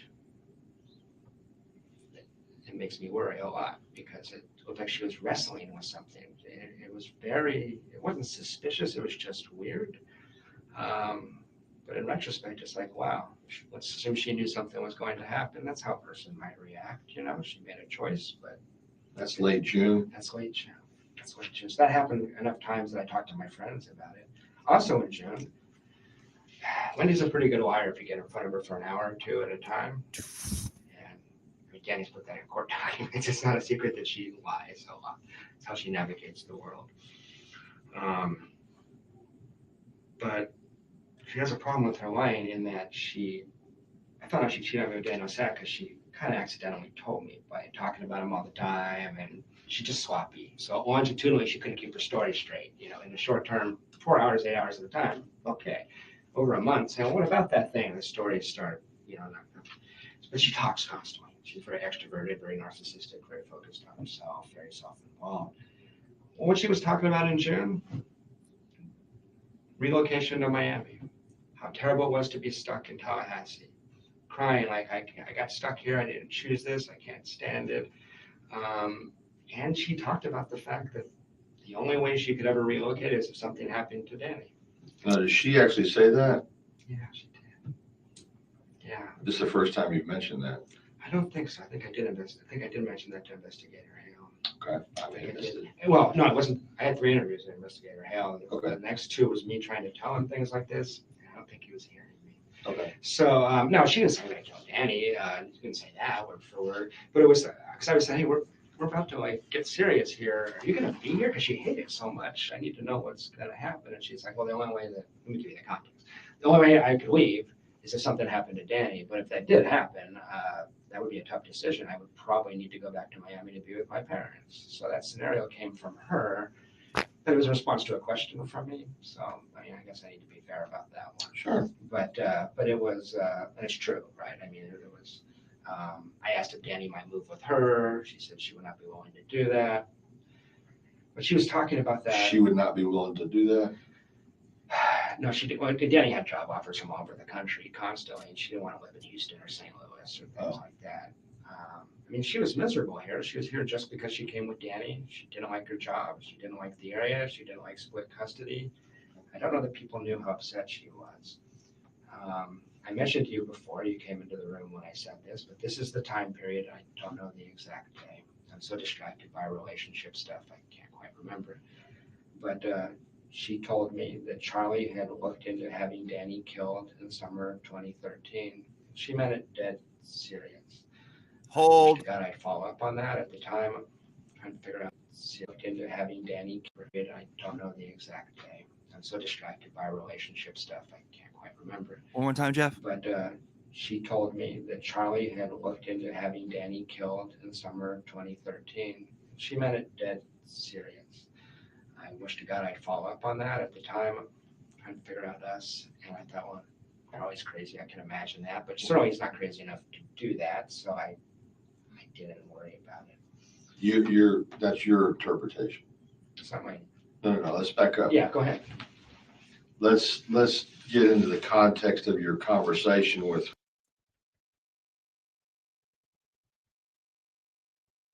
Wendy's telling gay Jeff that Charlie had looked into this before. The only way I could move on with my kids is if something happened to him and I could get to move to Miami, right? Wendy said this to gay Jeff. But you got my Donna behind bars? You got my Donna behind bars.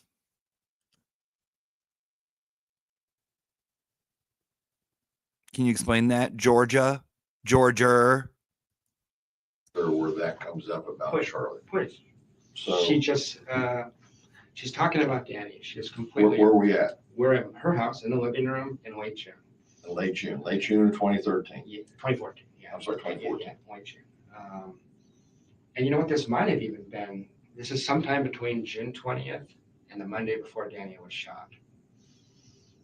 Okay. And I want to say it was right before, but I don't trust my memory on that the date. And she's talking about Danny because that's all she ever talked about. Danny wasn't a human being; he was Satan. He was what? He was Satan. Satan. Yeah. Okay. And what was real strange about this was that in January, February, March, they had a lot of court stuff, and I could see why she'd be so pissed off at Danny. Danny had calmed down. He liked his new girlfriend. The judge had read him the riot act in court when they went to court the one time and told the other attorney, you need to calm your client down and stop having your client write his own legal briefs. I'm sick of reading this crap. Danny was going to get his butt handed to him by the court, and Wendi was going to have to concede a couple things, but she was going to win, everybody thought. And he had calmed down. He really had. So I was trying to say, maybe we could talk about Danny a little less. Danny's chill. Danny's happy with Amy. This is good. This is good for us, I was starting to see Danny a little more realistically at that point. So she's in the middle of these conversations where she's just ranting and raving about Danny. Very angry with Danny. She's very sensitive, and the worst thing you could do for Wendi is point out that she's not perfect. And that's what Danny represented to her is, he said, you're a liar. Things like that. Anyway, she just comes out of the blue and I said, well, I just wish something, I can't remember exactly what I said, but I was like, this isn't going to ever be fixed in the way you want it. This is, you're linked to this man for your life. There's no fix for this, but you have to fix what you think and feel. And she said, well, Charlie did look into having him killed last summer.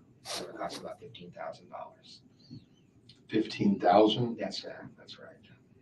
Seems cheap to me, but you would know better than I. And it's sorry, Way? I want to make sure I understand this completely. Please. So June, what was the date? Between June 20th and March 14th, let's say.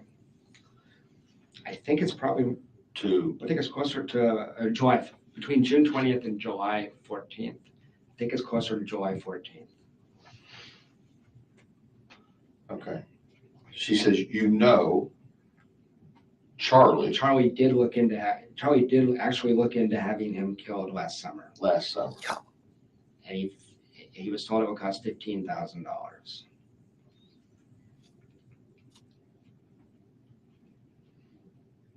And one of Charlie's This is just paraphrased, but I want to make sure I understand. Yeah. Charlie did look into having Danny killed last summer. It would cost about $15,000. And that's not exactly word for word, but that's pretty close to what she said.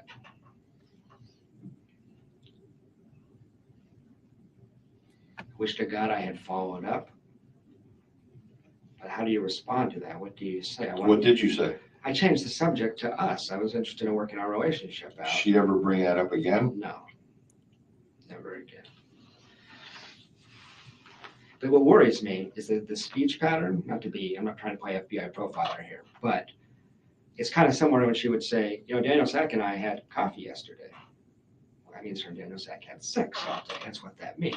That's how she lies. So the fact that she would leak a little bit of it out scares me. Which is kind of like I told you half a truth instead of half a lie. That's how she lies. That's exactly. I'm sure you've got that on it. So it doesn't have the impulse control just to say nothing. in high stress situations, but gives you this half-assed version. Yeah. So I thought about that a lot. But you do remember the amount is 15,000? I do remember that. No further than that, nothing else? There's nothing else. I wish I followed up. I beat myself up about this. No, you didn't. What am I gonna do? Call you guys and say my girlfriend said something crazy? I don't know. No. The thing that worried me about Charlie is he has a very close friend and goes on these trips with him, and is ex-special forces and is known for being kind of deranged. And it felt like it was done by somebody who knew what they were doing. So I told you guys that already. What's his name, though? I never got the name. I don't know. I assumed you guys investigated it. I don't know. He's a tatted up, known affectionately as a deranged guy. Guy just didn't come back the same like some of these guys do, unfortunately. But he's a close friend of Charlie's? It's on his Facebook page. That's what I told investigator Hale. Okay. When I heard the crime occurred, about 12 hours, I was shocked. And then as I'm driving up I-75, in my head, I was like, holy shit, Charlie did it. And he got that guy. I can't remember his name. You're saying this guy is on Charlie's Facebook page, or was? Was. I don't know if he is. Okay. These are really smart people. I wouldn't be Facebook friends with them anymore if any of this is true. Other thing that happened in June, our relationship isn't doing well. All of a sudden, from nowhere, like a 5-year-old kid will try to manipulate you in a very transparent way, and it's like obvious what they're doing. She started doing that kind of stuff. I got the sense we weren't going to make it. It was obvious to me, and I never going to trust her again. All of a sudden, she throws me the world. And I thought at the time, I said to my friends, I've been very careful not to develop like a hindsight bias. I've checked back in with my friends. What did I say?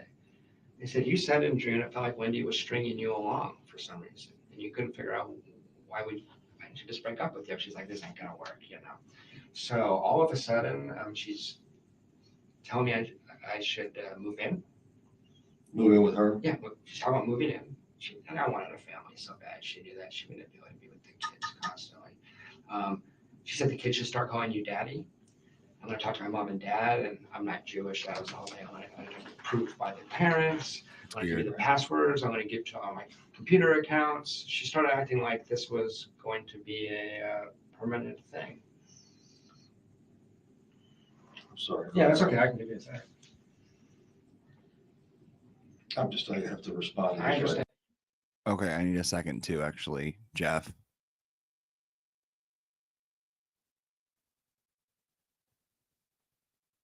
We're only 45 minutes in. I don't know where this is going to go. But there's a lot. I took a lot of notes.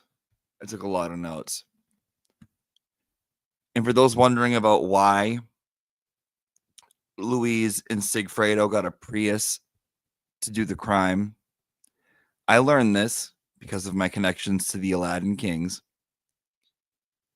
Priuses are commonly used for this kind of stuff. Why? Because they're quiet. They're quiet cars. That's why no one will hear you coming.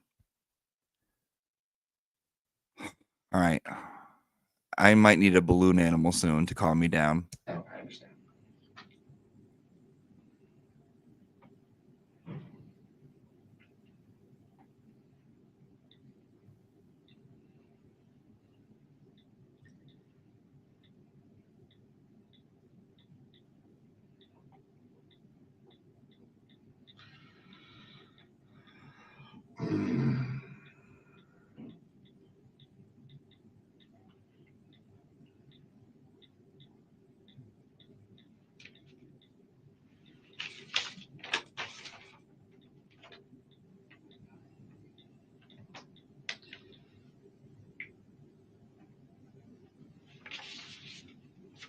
He's like, hold on, I'm just texting Donna, telling her that you're ratting on her.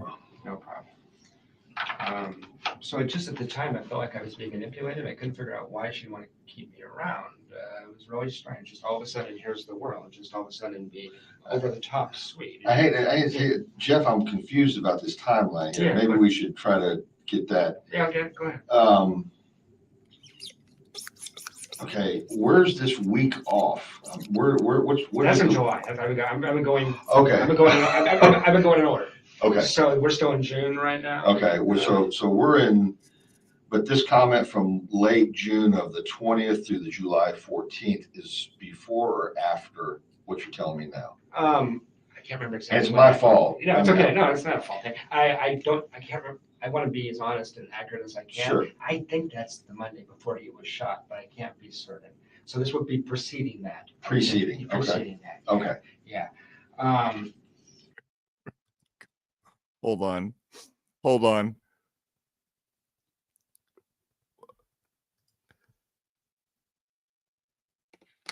It's like, Jeff, have you ever been in a relationship where the girl hit you? Yeah, we can see why, Jeff.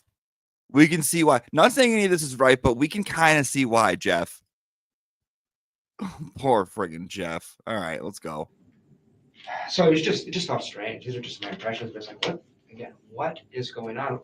I'll give you an example. I would just be kissing Wendy, and all of a sudden she's like, like a porn star. I've been with a lot of women. Women don't behave like it's just. And we've been together 9 months. I've never seen this before. It's like brand new behavior. Yeah, brand new behavior. I'm going. What's going on? All of a sudden she wants me to.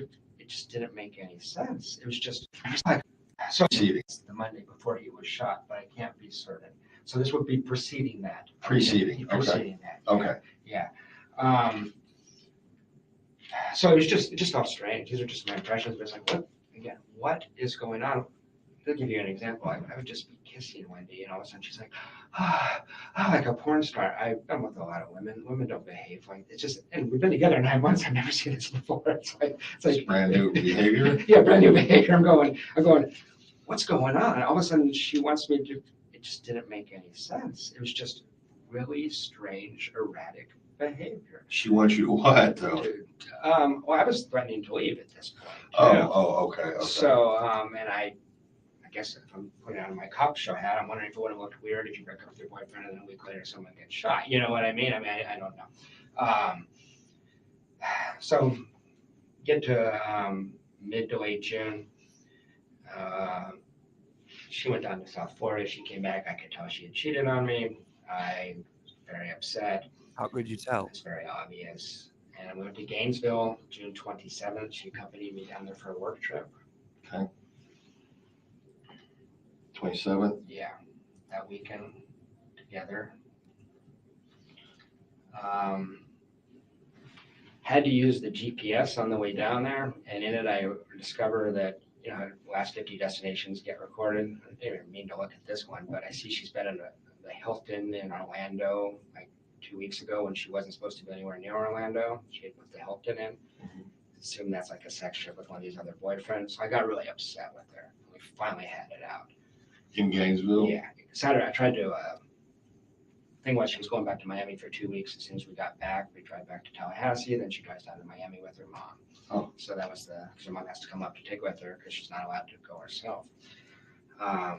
I knew it was the worst time in the world to have a fight. I just finally lost my mind on her. Right? So the only reason this is relevant to the investigation is it precedes this crime by a couple of weeks.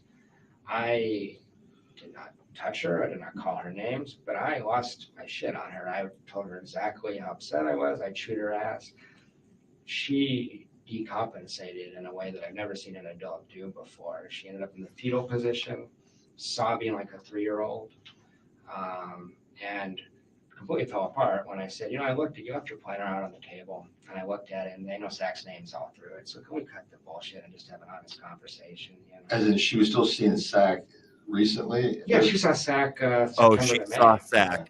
And she insisted that they had broken up in the fall, and then his name's not very clever. I mean, just the thing she's leaving out on the table, and it says Daniel Zach dinner. And she was doing very. I told you guys this yesterday about her. I'm never doubting my intuition. I never do, and I never will. I told you she was regressed, and you guys were all like, "That's her manipulation." I didn't say it wasn't. I know she's seeing Zach. Erratic things like she would go to Daniel Zach's house, spend the afternoon with him, have sex with him, come see me, have sex with me. I had to go get a full STI workup. I'm putting my stuff someplace as another man's been 45 minutes earlier. She conceded this. So I was really upset, as you can imagine. I mean, and put me with the kids on Mother's Day and the next day. I was really upset. So anyway, I was pretty angry with her. And you may have seen the email. She actually was manipulative enough. They ended up apologizing for that. Was this on her Gmail account? Yes. There's a lot of. Other investigators have looked at those. Gotcha. And so I'd have to figure out which one. I'm just saying, if you see it, it's a little. I just didn't know if it was her Gmail account or her work account or a different account. Yeah. If I want to go back and look at it, I'm gonna look at the Gmail. Yeah, it's Gmail. It's on Gmail. Is my impression, at least. I think that's the one I would use. So we had it out, and the reason that's important is she was very concerned about her social reputation. Are you going to tell anybody about this? About what? Her having sex with Daniel? And Miguel and Mahil and other men. Yeah, and I said, stay together, I won't. If we don't, I won't slander you, but let's be adults here. This is Tallahassee. You know how many people I know? I must be realistic here. I said, I'm not going to try to destroy your reputation, but you made these choices. By the way, I'm not. Did she give a reason? It's deeply important to her she be perceived a certain way. No, did she give a reason why she was having multiple sex partners? Not a good one, no. I mean, she said she didn't actually. She said she was very upset by my behavior in Immokalee when we had what you or I would probably consider normal range, uncomfortable conversations for 30 seconds. Where I said, she said, I was afraid in Immokalee you were going to be a jerk. I was like, I said, could you please be more considerate to me? That's literally all I said. She's a hair trigger. I think she didn't want a boyfriend, is my suspicion. I think I was awful helpful with the kids and stuff like that. Okay, I got you. I think she enjoyed using me as her. Okay, let's narrow this down. Yeah. Okay, Ow. June 27th. You're telling me is the date that you're in Gainesville and you have this blow up. Yeah, we have a total blow up. Okay, so is the comment about Charlie and the 15 grand after that? It is after that. Okay, so we can narrow it down to the 27th. And Yeah. after. You know what? I just want to be as conservative as I can, but I'm almost positive that was July, the Monday before he was shot. If I had to bet money on it, that's where I put my money. Okay. So when I was talking to her about that, I was struck by how cold and callous and basically sociopathic she was. Here I am, I was crying, I was very upset, and I said, you're not a sociopath, you must feel bad about this on a certain level. And she goes, I don't know if I'm a sociopath, I don't feel bad about any of this. And she was laughing and describing some of the experiences she'd had with other men. Actually, she was making it clear they're very enjoyable and stuff like that. I'd never seen that from men. I've never seen that from a woman before. It was What kind of? I said there was this one night where you said you were at a book club. I know you weren't at a book club. She's like, I was pretty drunk that night. I had a really good time that night. She rubbing this in your face, you think, or is it? She was, but I hadn't. I mean, it's just strange because I'm not the one that did it. I was completely faithful to this woman, and I was very dedicated. Well, you could ask anybody. But had there ever been a confusion about, okay, Jeff, I'll just do it simple, elementary terms. Jeff loves Wendi. Wendi loves everybody. You see what I'm getting at? No, that's what you understood her that she was supposed to be strictly with you. Yeah, just from March on. Before that, I knew I knew what she was doing before that. March on, that night you were crying and asked where I was. I wasn't at the store. I was getting cracked open and cleaned out by Miguel, Manuel. Been to 50 dinner parties where I'm introduced as her boyfriend. She took me out in public constantly. The Daniel Sack thing, they went to the movies and stuff, but in general, they're at his house. I think they went to yoga and some things too. I got some weird looks from people in public sometimes that made me, one of these, I got suspicious. I go to yoga and this one guy be looking at us. I was like, what are you doing then? Like, I just got the impression, like, was she here with somebody else? That kind of thing. But I think that was probably maybe what she wanted. I don't know how relevant it is. I guess what's relevant is that I'm over the butthurt being thing. This stuff happens. But publicly, I was her boyfriend. I was. That's one of the things that I don't know if it was an investigative technique or not reading the file, but Investigator Hale kept calling Daniel Sack her boyfriend. And that got me pretty fired up. And that's one of the reasons I might not have made a lot of sense, because that was really, it it provoked me. I don't know if that's on accident or purpose, but it was one of these things where like he didn't seem to know that I was her boyfriend, and he thought Daniel Sack was. It was Hale did. Yeah. Okay. Yeah. Well, I'm going to be quite honest. My understanding was Sack was before you and her hooked up. Yeah, this went back to him after spring. But I thought he went west or north or He's something. in Massachusetts, and he left in late May. So there's 2 months there. Where I thought he'd been gone way before that. No. He was May of 2014? May of 24. May 20th, 2014 is when he left. You know that for a fact? Yeah. I got something that sounds conflicting to it. May 20th of 2014? Yeah, May 20th or 21st, it was on his Facebook page that he left Tallahassee that day. Okay. And no, I know when he was having sex with him in March, April, and May. He was having. Sack went to Massachusetts. Amherst, University of Amherst in Massachusetts. And the coffee shop thing was May around that same time.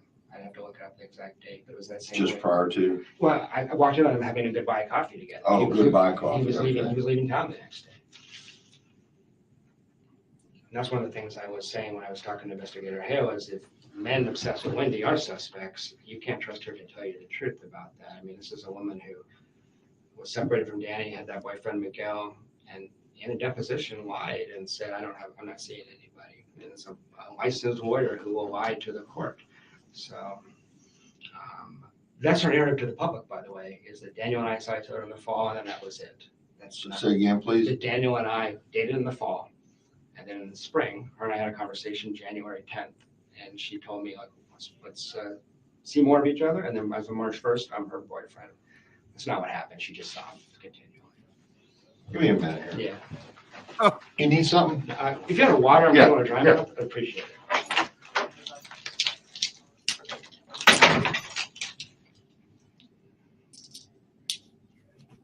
What are you doing, Jeff? Jeff, what are you doing, buddy? Dude, Jeff just ripped a line on the table. Deep throating our halls right now. He's so nervous.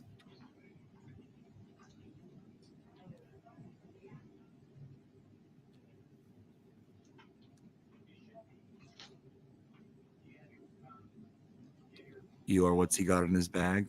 What's in that bag? What you got in that bag? What's in that room? What you got in that room?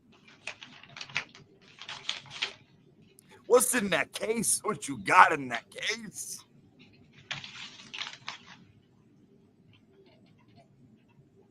He's reading an old book report. Oh, dude. Jeff ain't good. Jeff ain't doing so well. Jeff's nervous. Ooh, Jeff looking right at us, angry.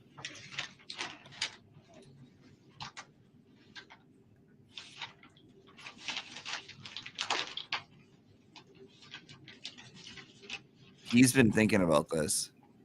This has been weighing on him.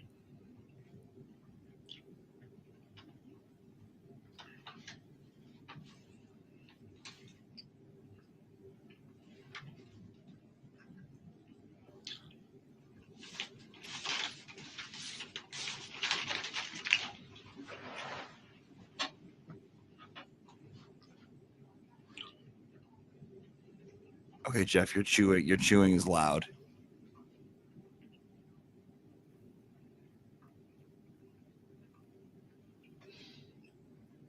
He feels validated.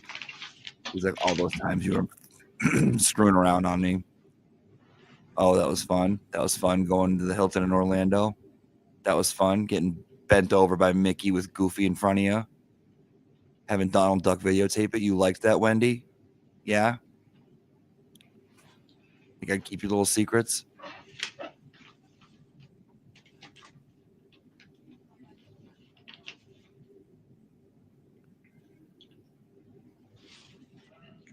Oh my God, Jeff, have a glass of water.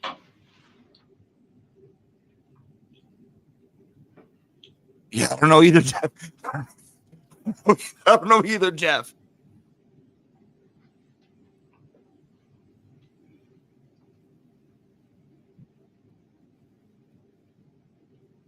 Jeff's never pleased a woman.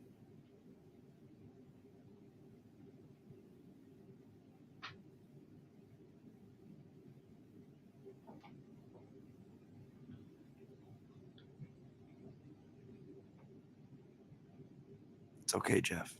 You're doing the right thing. Yep.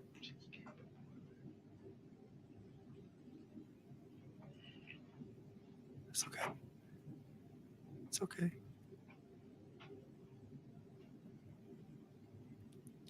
We're all right here. Yeah.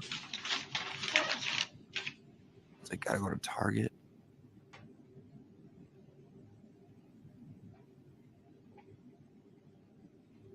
It's a wounded animal. Where's he from in Massachusetts?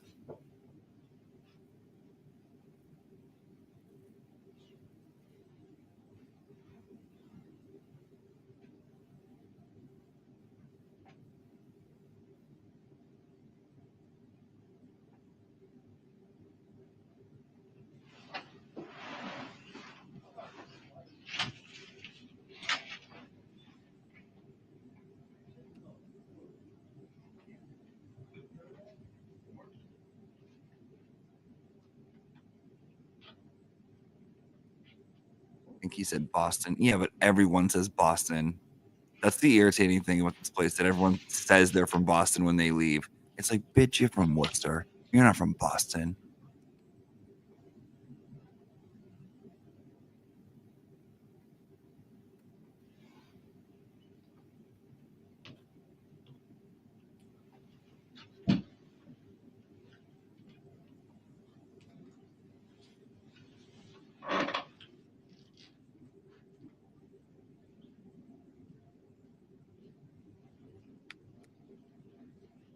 Jeff.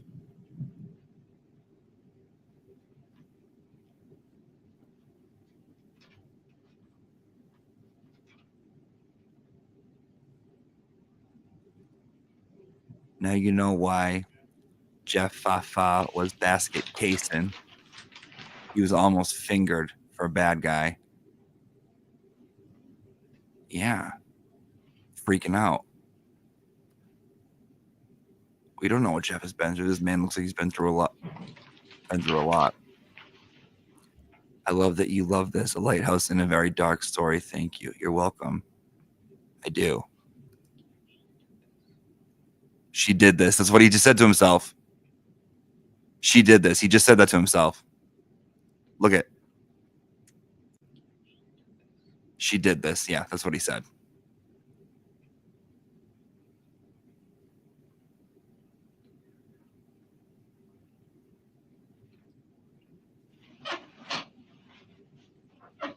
Jeff just grabbed his crotch and he's yacked out. Listen, just because he does drugs, I don't think he lies, but he's definitely doing Florida key bumps, if you know what I'm saying, dude. His jaw is going side to side. I don't know either, Jeff. Yeah, me neither, dude. Me neither. Yes. Yes.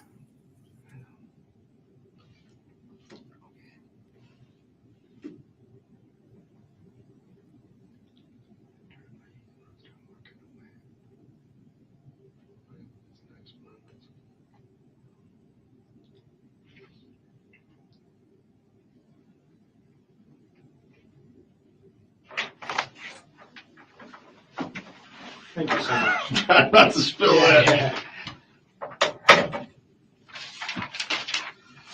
He's like, I wasn't talking to myself. What are you talking about? Okay. Do I think he's doing this on purpose? Not even a little bit. Not even slightly. Okay, the 27th of June is when you went to Gainesville. That's right, 27 to 29. All right, 27th through 29th, you're in Gainesville. Mm-hmm. You see the planner. You see Sack's name everywhere. Well, I seen it earlier in the month, but I confronted her on that in Gainesville. Okay. And you at a hotel or something? Mm-hmm. And so did she get upset with you? Just she claims you're snooping or something? Or That bothered her, but mainly she just collapsed, just sobbing like an infant, just acting really, really crazy. I mean, you're basically saying, you know, you're seeing me, but at the same time you're screwing this guy. I said, I know about Daniel Sack, and you never stop seeing him. But you already know because you've seen him at the coffee shop. Do you Yeah, not? but I didn't see him screwing. I mean, No. But I mean, did you place? Is this Daniel Sack at the coffee shop? It is. You knew that when you saw him. I knew who Daniel Sack was when I walked in at the coffee shop. I didn't know he'd be there, but I knew I recognized him. Facial recognition. Yeah, I looked him up on the web because she talked about him constantly. So I looked him up. All right. So, in that, I guess the important thing about that meeting is it seemed to like shatter her. She's so fragile, and she wants to be seen as this moral, ethical person. She's a freaking humanitarian on the web, right? I mean, human trafficking and social work. And all The what now? She's like a humanitarian if you look her up on the web. Okay. She wants to be seen as this ethical, loyal person. Okay. And she couldn't handle it, so she like those people lost her shit in a way. I just want to say I've never seen. She sobbed, but the next morning she sobbed all the way from Gainesville to Tallahassee, and I was upset, but it was. But I thought, and you're just gonna have to bear with me as far as I thought that after I can see that she's in this fetal position. Yeah. She's demoralized. Yeah. Whatever. And then I thought she snaps right out of it and says, "I had a great time." That's what concerns me. Is I used to work in a psych hospital. I've seen this kind of stuff before. It's a good question. She was vacillating between. It was crazy. 1 minute confessing, literally telling me I wanted to sexually experiment with people. I wasn't ready. This kind of stuff. The next minute, I never did that. I mean, it was like insane. Contradicting what you just said. Absolutely. And on the way back up, she goes, "I never did any of that." I said, "Well, you confessed to me like 7 different times last night." I did not. It was crazy. Okay. Absolutely insane. So if it doesn't make sense, I understand because it didn't make sense. Okay. Let me go back to this special forces guy. Yeah. Okay. So are you Charlie's friend on Facebook? Or I was. Okay, you were. I was. It wasn't until all this stuff happened, and then I defriended everybody that was associated with Wendi just to clean my life up. Okay, but when you were on the Facebook, a friend on Charlie's Facebook page, you're saying that this guy that you knew as being a special forces, ex-military, psychopath, whatever. Yeah, by reputation. Okay, by reputation. Did you ever hear a name being called? No, there's pictures of him and Charlie together on the page. Okay. Do you have any of that saved? I don't. Okay. I don't. Can you describe the guy? I couldn't. I mean, he's a big guy. He looked like a Tattoos. Looked like an ex-ranger or something. And Charlie doesn't have that many friends. It can't be that hard to track down because there's like this foursome of them that hangs out, and my memory is that he is part of Charlie's crew. The inner circle. Yeah. Okay. Yeah. And certainly Wendi talked about him a lot. She'd heard a lot of stories, So She can't recall a name? I can't. Nickname? There's all these crazy, and I can't remember the stories, but all these crazy stories when these guys were drinking and partying, all stories like that, drinking stories and things like that. Okay, was there any other, so this was just what you're seeing on Charlie's page. Mm-hmm. You didn't have interaction with this guy directly. Never met him. Wendi talked about him periodically because she found him amusing. She'd met him a few times. And what was? He's crazy. I mean, but in a fun way. It wasn't like negative. And I mean, if Charlie arranged a killing of Dan Markel, I don't know that it would be that guy. He was just the first guy that popped into my head. Like, well, that's got to be something I was looked at. I mean, So you're basically putting this guy's face as someone who would carry out the wishes of Charlie. Yeah, because these guys are close friends, is my impression through Wendi. Also, this show looked like somebody who had done this before. This guy's reputation is that he was doing building to building combat in Fallujah or whatever, so it wouldn't be a new thing. So that's why it popped into my head. Okay, was there any, and we're just talking, but was there anything that would lead you to believe that this person had committed something like this before? No, not at all. So it wasn't like, here's G.I. Joe and got 40 kills under his belt or anything like that. Oh, I think his reputation was of a combat hardened veteran that had seen real stuff. How is a periodontist or whatever, Charlie, is some type of specialized? He's a periodontist, that's right. Okay. He's a very interesting guy, and you may have known guys like this. I know some in Tallahassee. He's friends with people on both sides of the tracks. He's got friends that are physicians and professors and all that. He's got guys he hangs out at his gym that don't have a high school diploma, and he's able to buddy up with them too. He's very good socially. Charlie told you he wants to be cool and he wants to be in with everyone. I said this yesterday. I was like, he wants to impress people. Oh, I'm bad. I'm down with this, but yes. Is street smart. He comes off kind of like a con man. He is really good with women. He's one of those con man womanizer types. Different girl every night. Very socially smooth. So he enjoys flowing from one side of society. He has a Ferrari. I mean, he could just hang out in the upper crust. He doesn't. He enjoys slumming with these other guys, you know. So I think he's taken trips with that guy, though. If you're going to look into it, I believe he's part of the crew that like went to South America. I have somebody checking right now to see if maybe we're talking about the same person. Yeah, I don't know. I mean, by the way, Charlie is so industrious and so street smart that if it wasn't that guy, it wouldn't make me any less suspicious that Charlie was involved.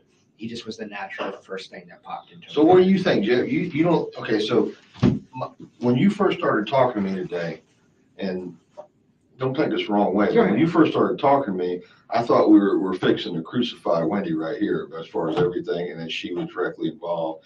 Not necessarily that she killed her ex-husband, but had solicited for someone to do it. I still believe that. I'm 100%. I never say 100%. I'm a researcher. I was 90% sure when I talked to you guys in July. I was waiting for you to catch somebody because then maybe I'm crazy, right? So then when Myron May happened, I thought maybe it was Myron May. You know, I'm just wondering. At this point, I'm pretty confident. I got a couple. Can I give you a couple other things? Yeah, but just slow for me, please. Yeah, because there's a couple others, just two other suspicions. Let me just before you get into that, I don't want to throw off your train of thought, but I want to address this. This is an email that I think you're referring to. I'll give you an opportunity to read it. Yep, that's the one she sent. That's where I'm going right now. Okay. So this is July 15th. Is that accurate? That's right. Okay. July 15th is the Tuesday before. The thing she told me about Charlie would have been the night before this. Okay, so we are on the 14th. Yeah, I think that's right. Yeah. It would have been Monday, July 14th. That's actually just where I was going for right now. Go ahead. So she goes to South Florida for 2 weeks. We barely talk. It's hard on both of us. You guys have emails. It's bullshit romance stuff going back and forth. We had one long conversation and decided to patch things up. She sounded very calm in this conversation. These are phone conversations? Yeah. And she's in Miami. She's in Miami. And while she's in Miami, she says, she would just disappear for 14 days. I wondered if there was another man down in Miami too. It seemed plausible because her parents take care of the kids. It doesn't make sense how busy she is. Come back Monday, we go on a date. That's the 14th. That's the night that. Okay, you're on the date here. Yeah, we're on the date here. It was real awkward. And she was a little strange, but it was overall a pretty positive date. So I had some hope in terms of the relationship. She said that thing about Charlie. I'm so distracted by this relationship stuff. That's the reason I didn't follow up on that bizarre thing she says about Charlie having Danny killed. But at the end of that night, she wants me to drop all the Daniel Sack stuff, everything else. She goes, that never happened. And I said to her, Wendi, we can break up, but I'm not going to go on a relationship pretend like this didn't happen. It happened. So she doesn't know how to. Danny's the only relationship she ever had. I said, I know you don't know how this works, but if you want to go to a counselor, you can, or you talk it out. But you don't just say that never happened. This happened. And she seemed to find that devastating. Back to the who knows about this, who's going to know about this. Does your friend Steven know about this? Oh, Jesus, you know. That's on the 14th. It's on the 14th. So that you're having this conversation during or after your date? After the date. Back at her house? Back at her house. Okay. Back at her house. Yeah, and didn't have wine that night. She was sick. She got a bad cold. She was really stressed out and sick. So the next day is Tuesday the 15th. Wake up in the morning. I call Wendi, and I told investigator Hill this. I don't know if there's anything here, but it was kind of bizarre. Talk early in the morning, maybe 9 or 10, and I said, I'd like to see you today. I was a little encouraged. And she said, yeah, I'd love to see you. And she'd locked herself out of her house. I said, well, come hang out with you. She said, I'd love to spend time with you. And then I waited. 3 hours later, I get a phone call, and she's like, actually, I got into the house. Let's not do the afternoon. Let's just go to yoga together. So I went Where? yoga. Okay. So I went to yoga together. It was awkward as hell. She was cold. She was done. I could tell. So I'm sitting there yoga going, okay, this is over. Walk her to her car at the end of yoga, and I say, you know, I love you. I don't know what else to say. And she goes, I know. I was like, well, that's not I love you. And she goes, I know. Yeah. Of course you do. I'm a goddess. Talking about narcissism. Yeah. So I said, I literally went, okay. I just turned to leave, and this, oh hell it is, but I want to say it again. She goes, hey, Jeff, are you still going to Tennessee on Friday? And I say, I'm thinking, why the hell does she care? It's obvious. You're walking away, you're separating? Yeah, I went 10 paces away from her, and she says, hey, Jeff, are you still going to Tennessee on Friday? And I say, I lie. And I say, actually, it's up in the air. Because we talked about if we broke up, I should come over and say goodbye to the kids. I was hoping she'd invite me over. And she said, well, she was deeply interested. She asked me 3 or 4 questions. But this is after this, right? It is after. No, that's not. I get this email at the end of the night. She goes home and she sends this email. This is after this. This is after the conversation. The conversation I'm telling you about right now happens an hour before I get this email. An hour before. Okay, so we're still Tuesday the 15th? Yeah, at 7:00 at night. Okay. Okay. So she asked 3 or 4 questions about under what circumstances would I go? Why am I thinking about not going? She seemed deeply interested in what I'm going to do on Friday. It just was bizarre. I was like, well, whatever. Got home, got this email. What was so strange about this? We had just spent 16 days away from each other, thinking about things. Then I get this.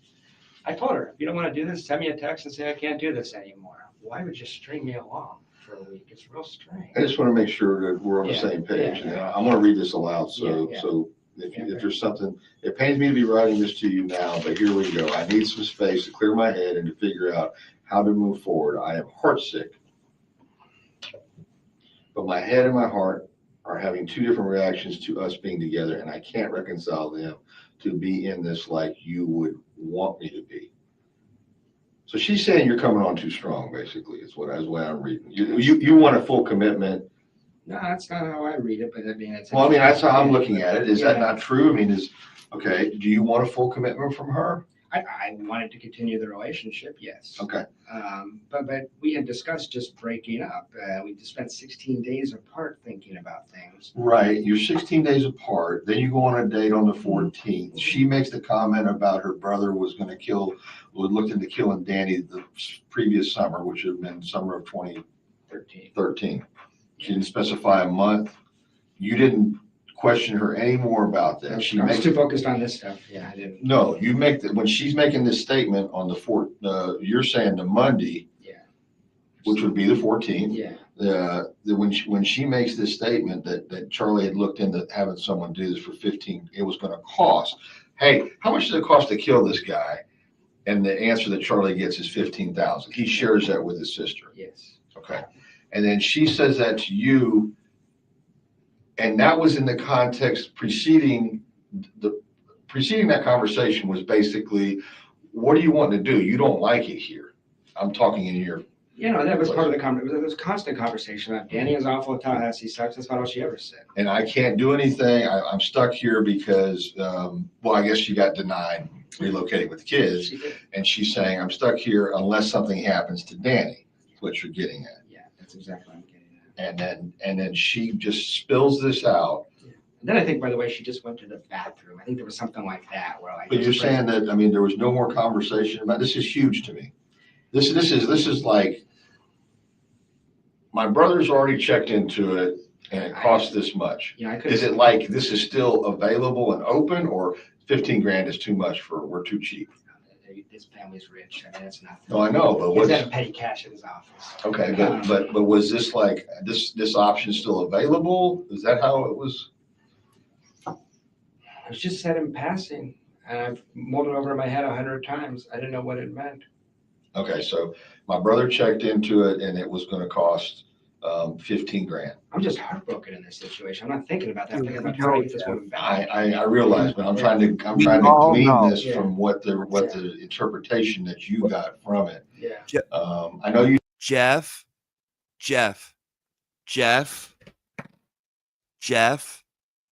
we know. Jeff, we know. We're trying to solve a murder, Jeff. a murder, Jeff. We're trying to solve them. Yeah. So could you thank you. Yeah. Thank you, Jeff.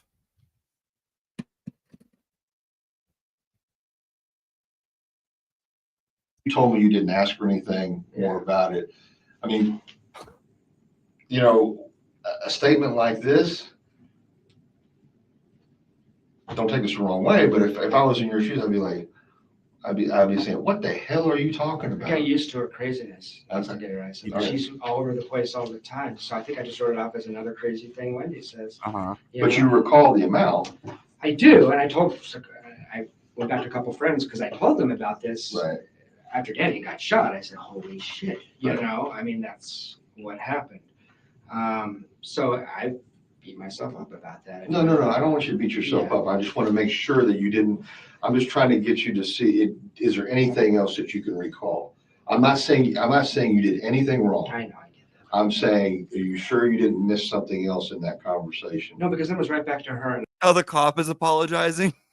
My God, Jeff, I hope he's okay too. I haven't seen him on the stand. I'm sure he's better than this. This is a mess. This Jeff is a mess. Wendi did a friggin' number on this guy. Okay. All right. Since you're going to be here, and that's not going to happen, you know that. So this comment is made in passing as she's traipsing off to the bathroom. Like, or her bedroom or something. Comes back out. It's all. And okay. I say, I had a good time last night, or something like that. Okay. You know, it was that kind of thing. So she sent me this email, and I don't know if it's coming on. I didn't know what to make of it. I sent it to some of my friends who know her pretty well. It said, she's crazy, is what they said. I mean, why wouldn't she just break up with you? It doesn't even make sense. I should have broke up with her. But we've been apart 16 days. She wants another week.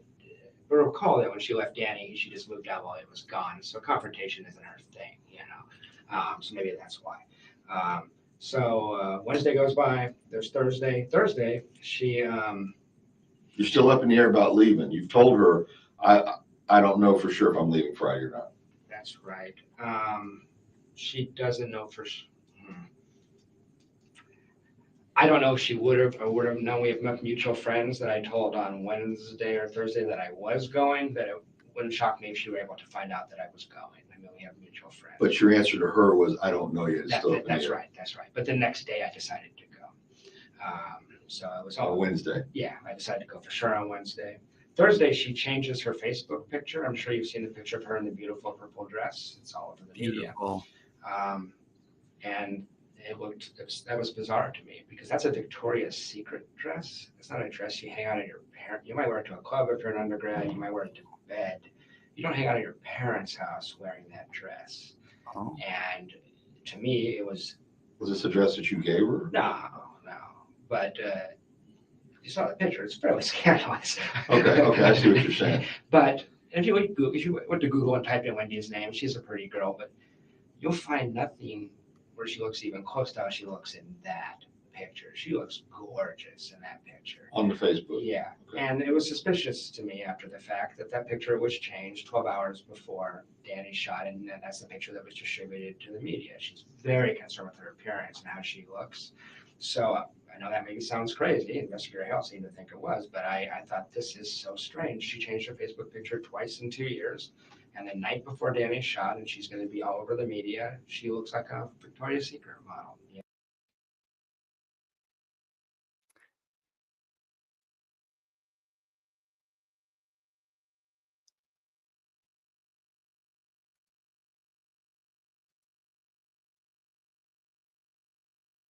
Hold.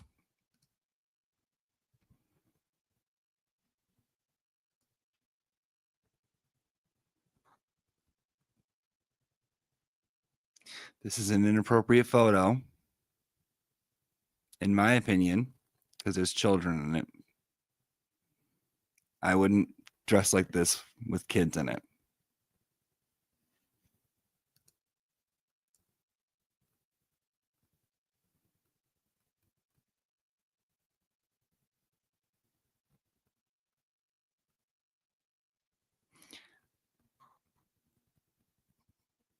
Couple things weird about this picture. Jeff's not wrong. Couple things weird about this picture. And I'll say that. I'll let you draw your own conclusions, but there are a couple things weird about this picture. Placement of certain things near other certain things with a certain leg and a certain way. It just, based on what we know about the history of this chick and her relationship with SEX, her relationship with her brother's relationship with SEX, her insecurities, her going back to in the fetal position, her childlike behavior. That's all I'm saying. For me, it's weird. For me, it's weird.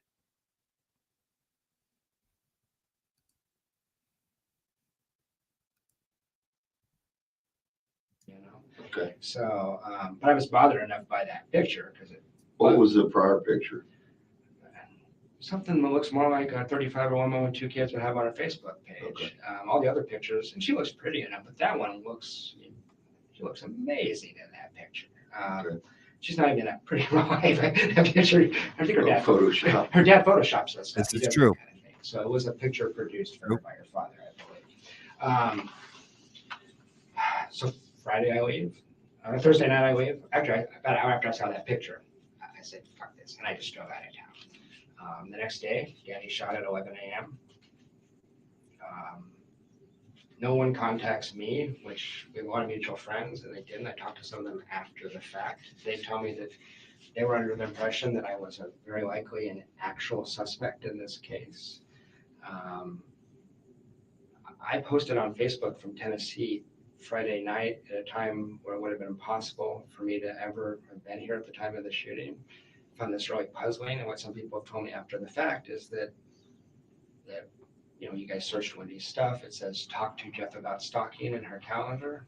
If somebody was stalking with you, would you need to write yourself a note to remind yourself to talk to somebody about it? Mm-hmm. It's real strange, especially since I never did anything approximate. I snooped. I conceded that I snooped. If I could have any options, I don't feel badly about it at this point. She didn't contact me for 10 days. She told me that. And I will say this too. She just got a divorce, right? Father of her children, wedding of the year, couple of the century. So from that light, I'm not sure what Jeff is expecting here. He keeps harping on her looks. And yes, she's very pretty. But if she's such a monster, it kind of seems like that was the only reason he was with her. Instead of kind of looking at the whole situation like she just got out of a divorce. This man wanted to trap her in Tallahassee. She's going out there getting plowed by whoever, dating bisexual LGBTs, drinking. I see that too. He didn't read the room either. The police had instructed her that I was a suspect and she was not to return a text message that I sent her. That she could not do that. I actually recently dated a criminal defense attorney, just coincidentally, and she thought that was bizarre because she said they want you talking, you want to incriminate yourself, they're going to get access to this stuff. But that didn't come from me. I don't think it came from anyone. It was very strange. Well, I know legally you can't do that probably, but no. I mean, it's at least you want to. So I wasn't in the room with her. I don't know how she acted or whatever, but it was implausible that I did this. I don't know.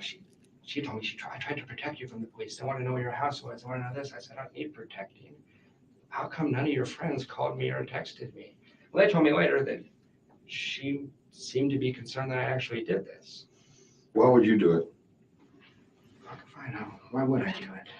Well, what did she say? Well, crime of passion. We're breaking up and Jeff's upset. Why would I go kill Danny because I'm upset with Wendy? And by the way, as soon as I heard he's dead, I said, that's it for us. She's back in Miami. That's it. I know. It's the dumbest thing ever. That's what I was doing. I work at FSU. I can't move. By the way, I was was in the Air Force. Last time I fired a gun was an M16 in basic training, and I missed the target mostly. Jeff, you need to hear a little bit of advice. Okay, I'm going to give you a little bit of advice directly from the Dean of Students here. It's the bitches that'll get you. Every single time, it's the bitches that'll get you. Not a shot. She also described to me how she knew the details of the crime scene, which sounded very precise, like someone that knew what they were doing. It's implausible she could actually think I did this. I'm a clumsy, absent-minded professor with osteoarthritis and a bad shoulder.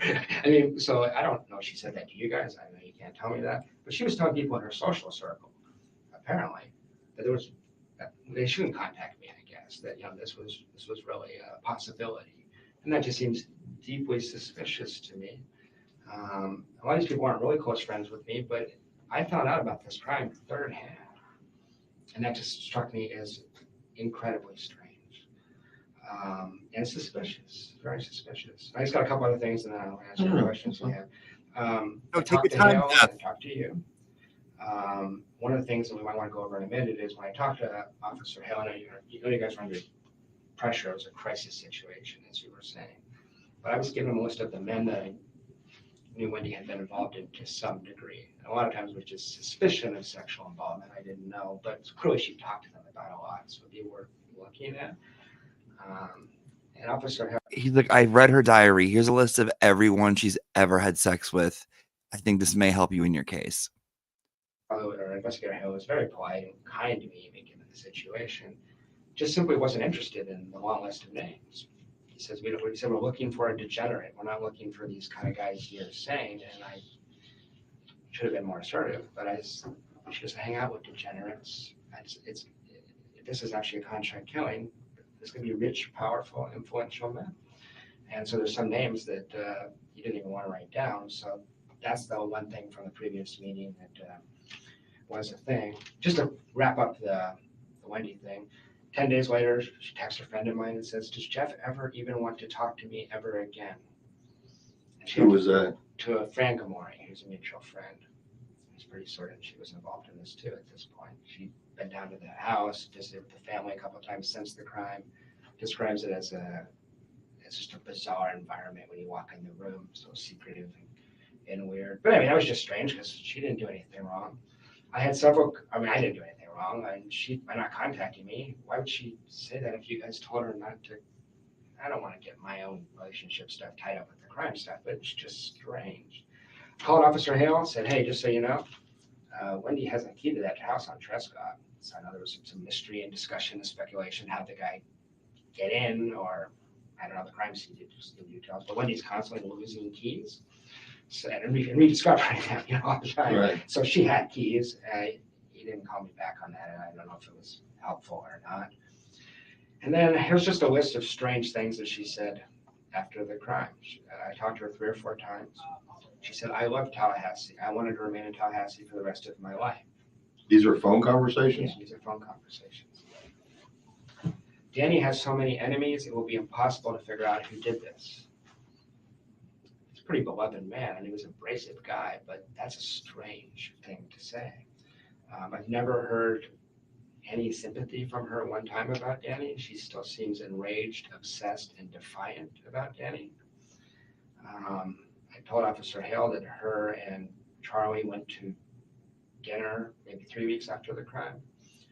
Charlie called it a celebration dinner via text. She puked on the table during the dinner after Charlie said something. She wouldn't tell me what he said. She said Charlie made a remark and I just puked everywhere. Celebration dinner? That's what Charlie called it. You can look up, if you have access to text, you can find that. Yeah, that's what she called it. When she was just in town, she was cracking jokes about Danny getting his head blown off. She said the kids are having problems, but not because of Danny's murder. So the kids are peeing the bed and having natural kid stuff, not because of Danny's murder. That's a really weird thing to say. Most people would say they're upset because their father just got killed. It seems to be important to her that it not be because of that. She was very upset that I attended Danny's memorial service. When the Tallahassee Democrat ran the story, they put must have been her worst nightmare. Front and center picture of Jeff Lacasse in the second row, sitting next to Stephen Tripodi and Frank Amori. She was telling people, like, why would he do that? He hates Danny. The man died. It doesn't doesn't matter what I thought of him. He's my colleague. And then lots of strange and erratic behavior. She mailed me back every gift certificate I ever gave her. Just came in the mail with no return address. Started dating a woman that Wendi knew tangentially. And once Wendi found out about that, she called her and made sure, I don't know what she told her, but that blew up on me. So there's this aggressive component that people don't often see. And then when she was just in town last time, she asked Frank Demore, she's still painting me as a stalker. She said, do you think there's any chance I'll be giving my talk and Jeff Lacasse would come and maybe just attend the talk? Or Fran said, she was actually irritated with her. She said, why would he do that? You know, I actually left town while she was here because I didn't know, small town, I didn't want to run into her. I actually fear her. So that's my list of things. And when I go through all that in my head, I come to the conclusion, as you said a minute ago, that she was at least aware this was going to happen, and I think probably involved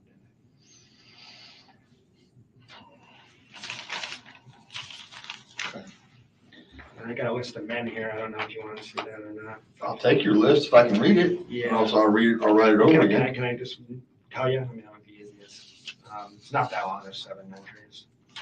These are men that she was that she spoke about a lot, and I don't believe she would be honest with you guys.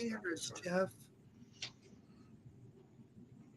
She spoke to you about. Yeah, and or I knew she was at conferences with, and or I suspected she had sex with. And men who worked at the drive-thru at Dunkin' Donuts where she got coffees. I still suspect her and Charlie did this, but I know you guys have to look at everything. Go ahead. Yeah. Why you tell us men then?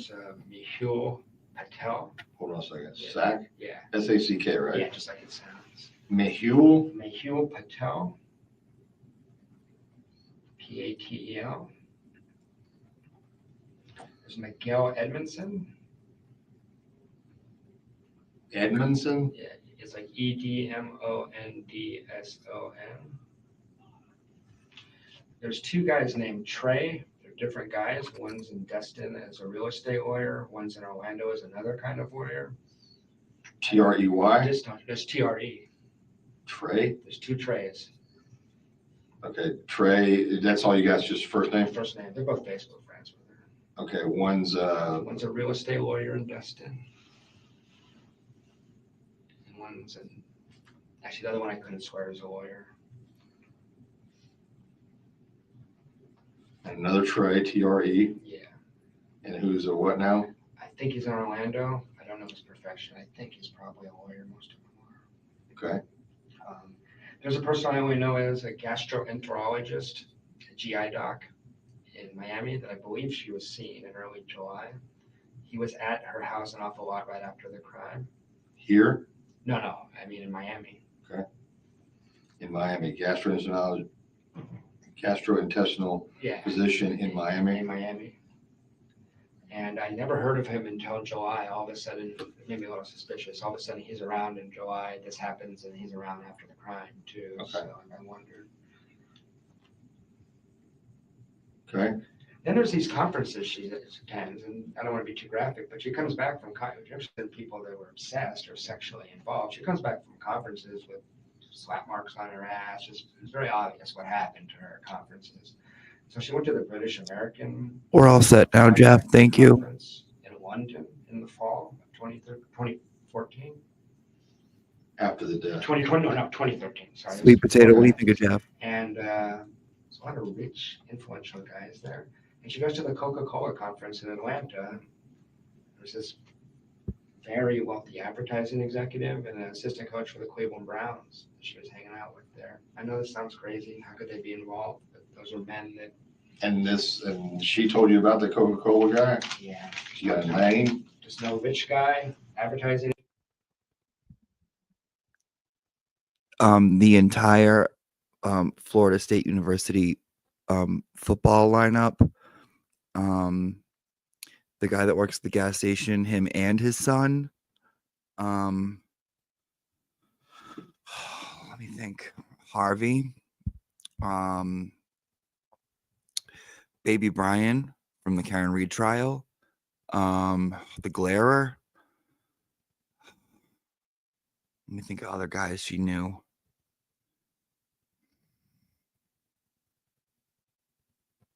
Mr. Cooper from hanging with Mr. Cooper. They fucked all the time.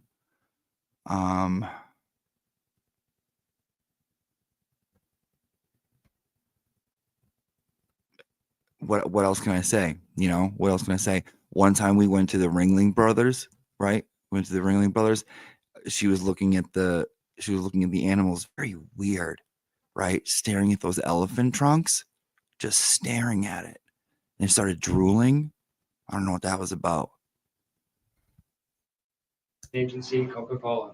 He's at this conference in, when was that conference? April of 2014. She Right. attended that conference. Right. There wasn't that many attendees.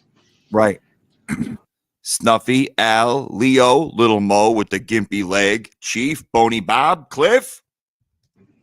And pretty sure she had sex with him. I don't know if that means he killed anybody.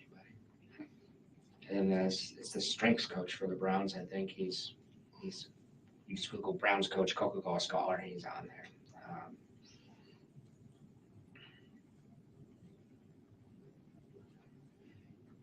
The guy that's the Coca-Cola executive is also the strength coach? No, it's called Coca-Cola Scholars. It's a program and conference. So there's two guys there. So who killed Dan? Jeff? We have another hour of you, Jeff. Jeff, hon, we're an hour 32 in. Yeah, Jeff, we're gonna. Jeff, we got to take a break from you, hon. Okay, maybe we'll pick back up later.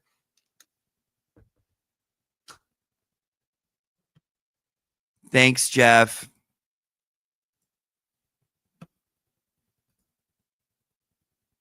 Thank you. I need to put a pause on Jeff, and we got to. Jeff, no wonder.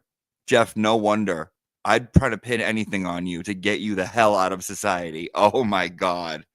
Give us Donna, take Jeff. I don't care who did it. I don't care who did it. Give us Donna, and please take Jeff.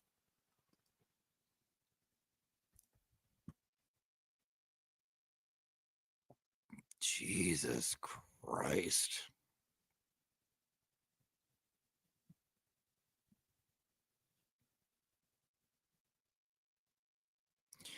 Beehive, €5. Your facial expressions, free facial expressions, Jimmy, priceless. Thank you, Beehive. Martian, ultimate jilted Jeffafa behavior. My name's Jeff. My name's Jehoff. I'm a ditzy girl. Morning, I'm late. However, I joined at the best time. My latest obsession is watching crime. My latest obsession is watching crime interviews.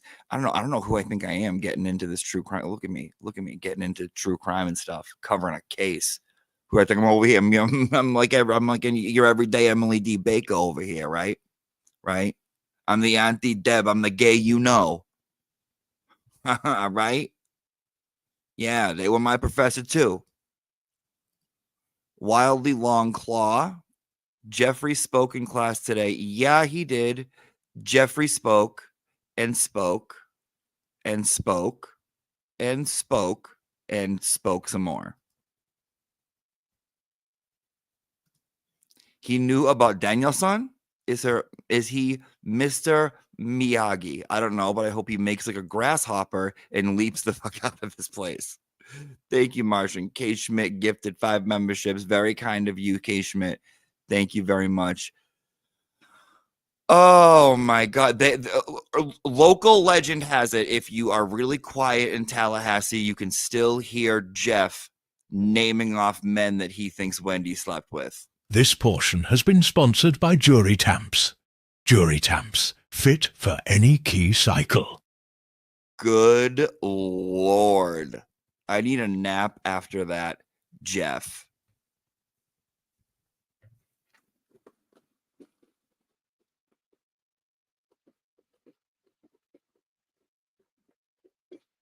Jeff, you helped nobody. You helped nobody. You helped nobody. I'm like, you know what? You guys are all set. You guys can go. Louise, you're good. Katie, go ahead. Siggy, get out of here. Bye, Charlie. Catch you later.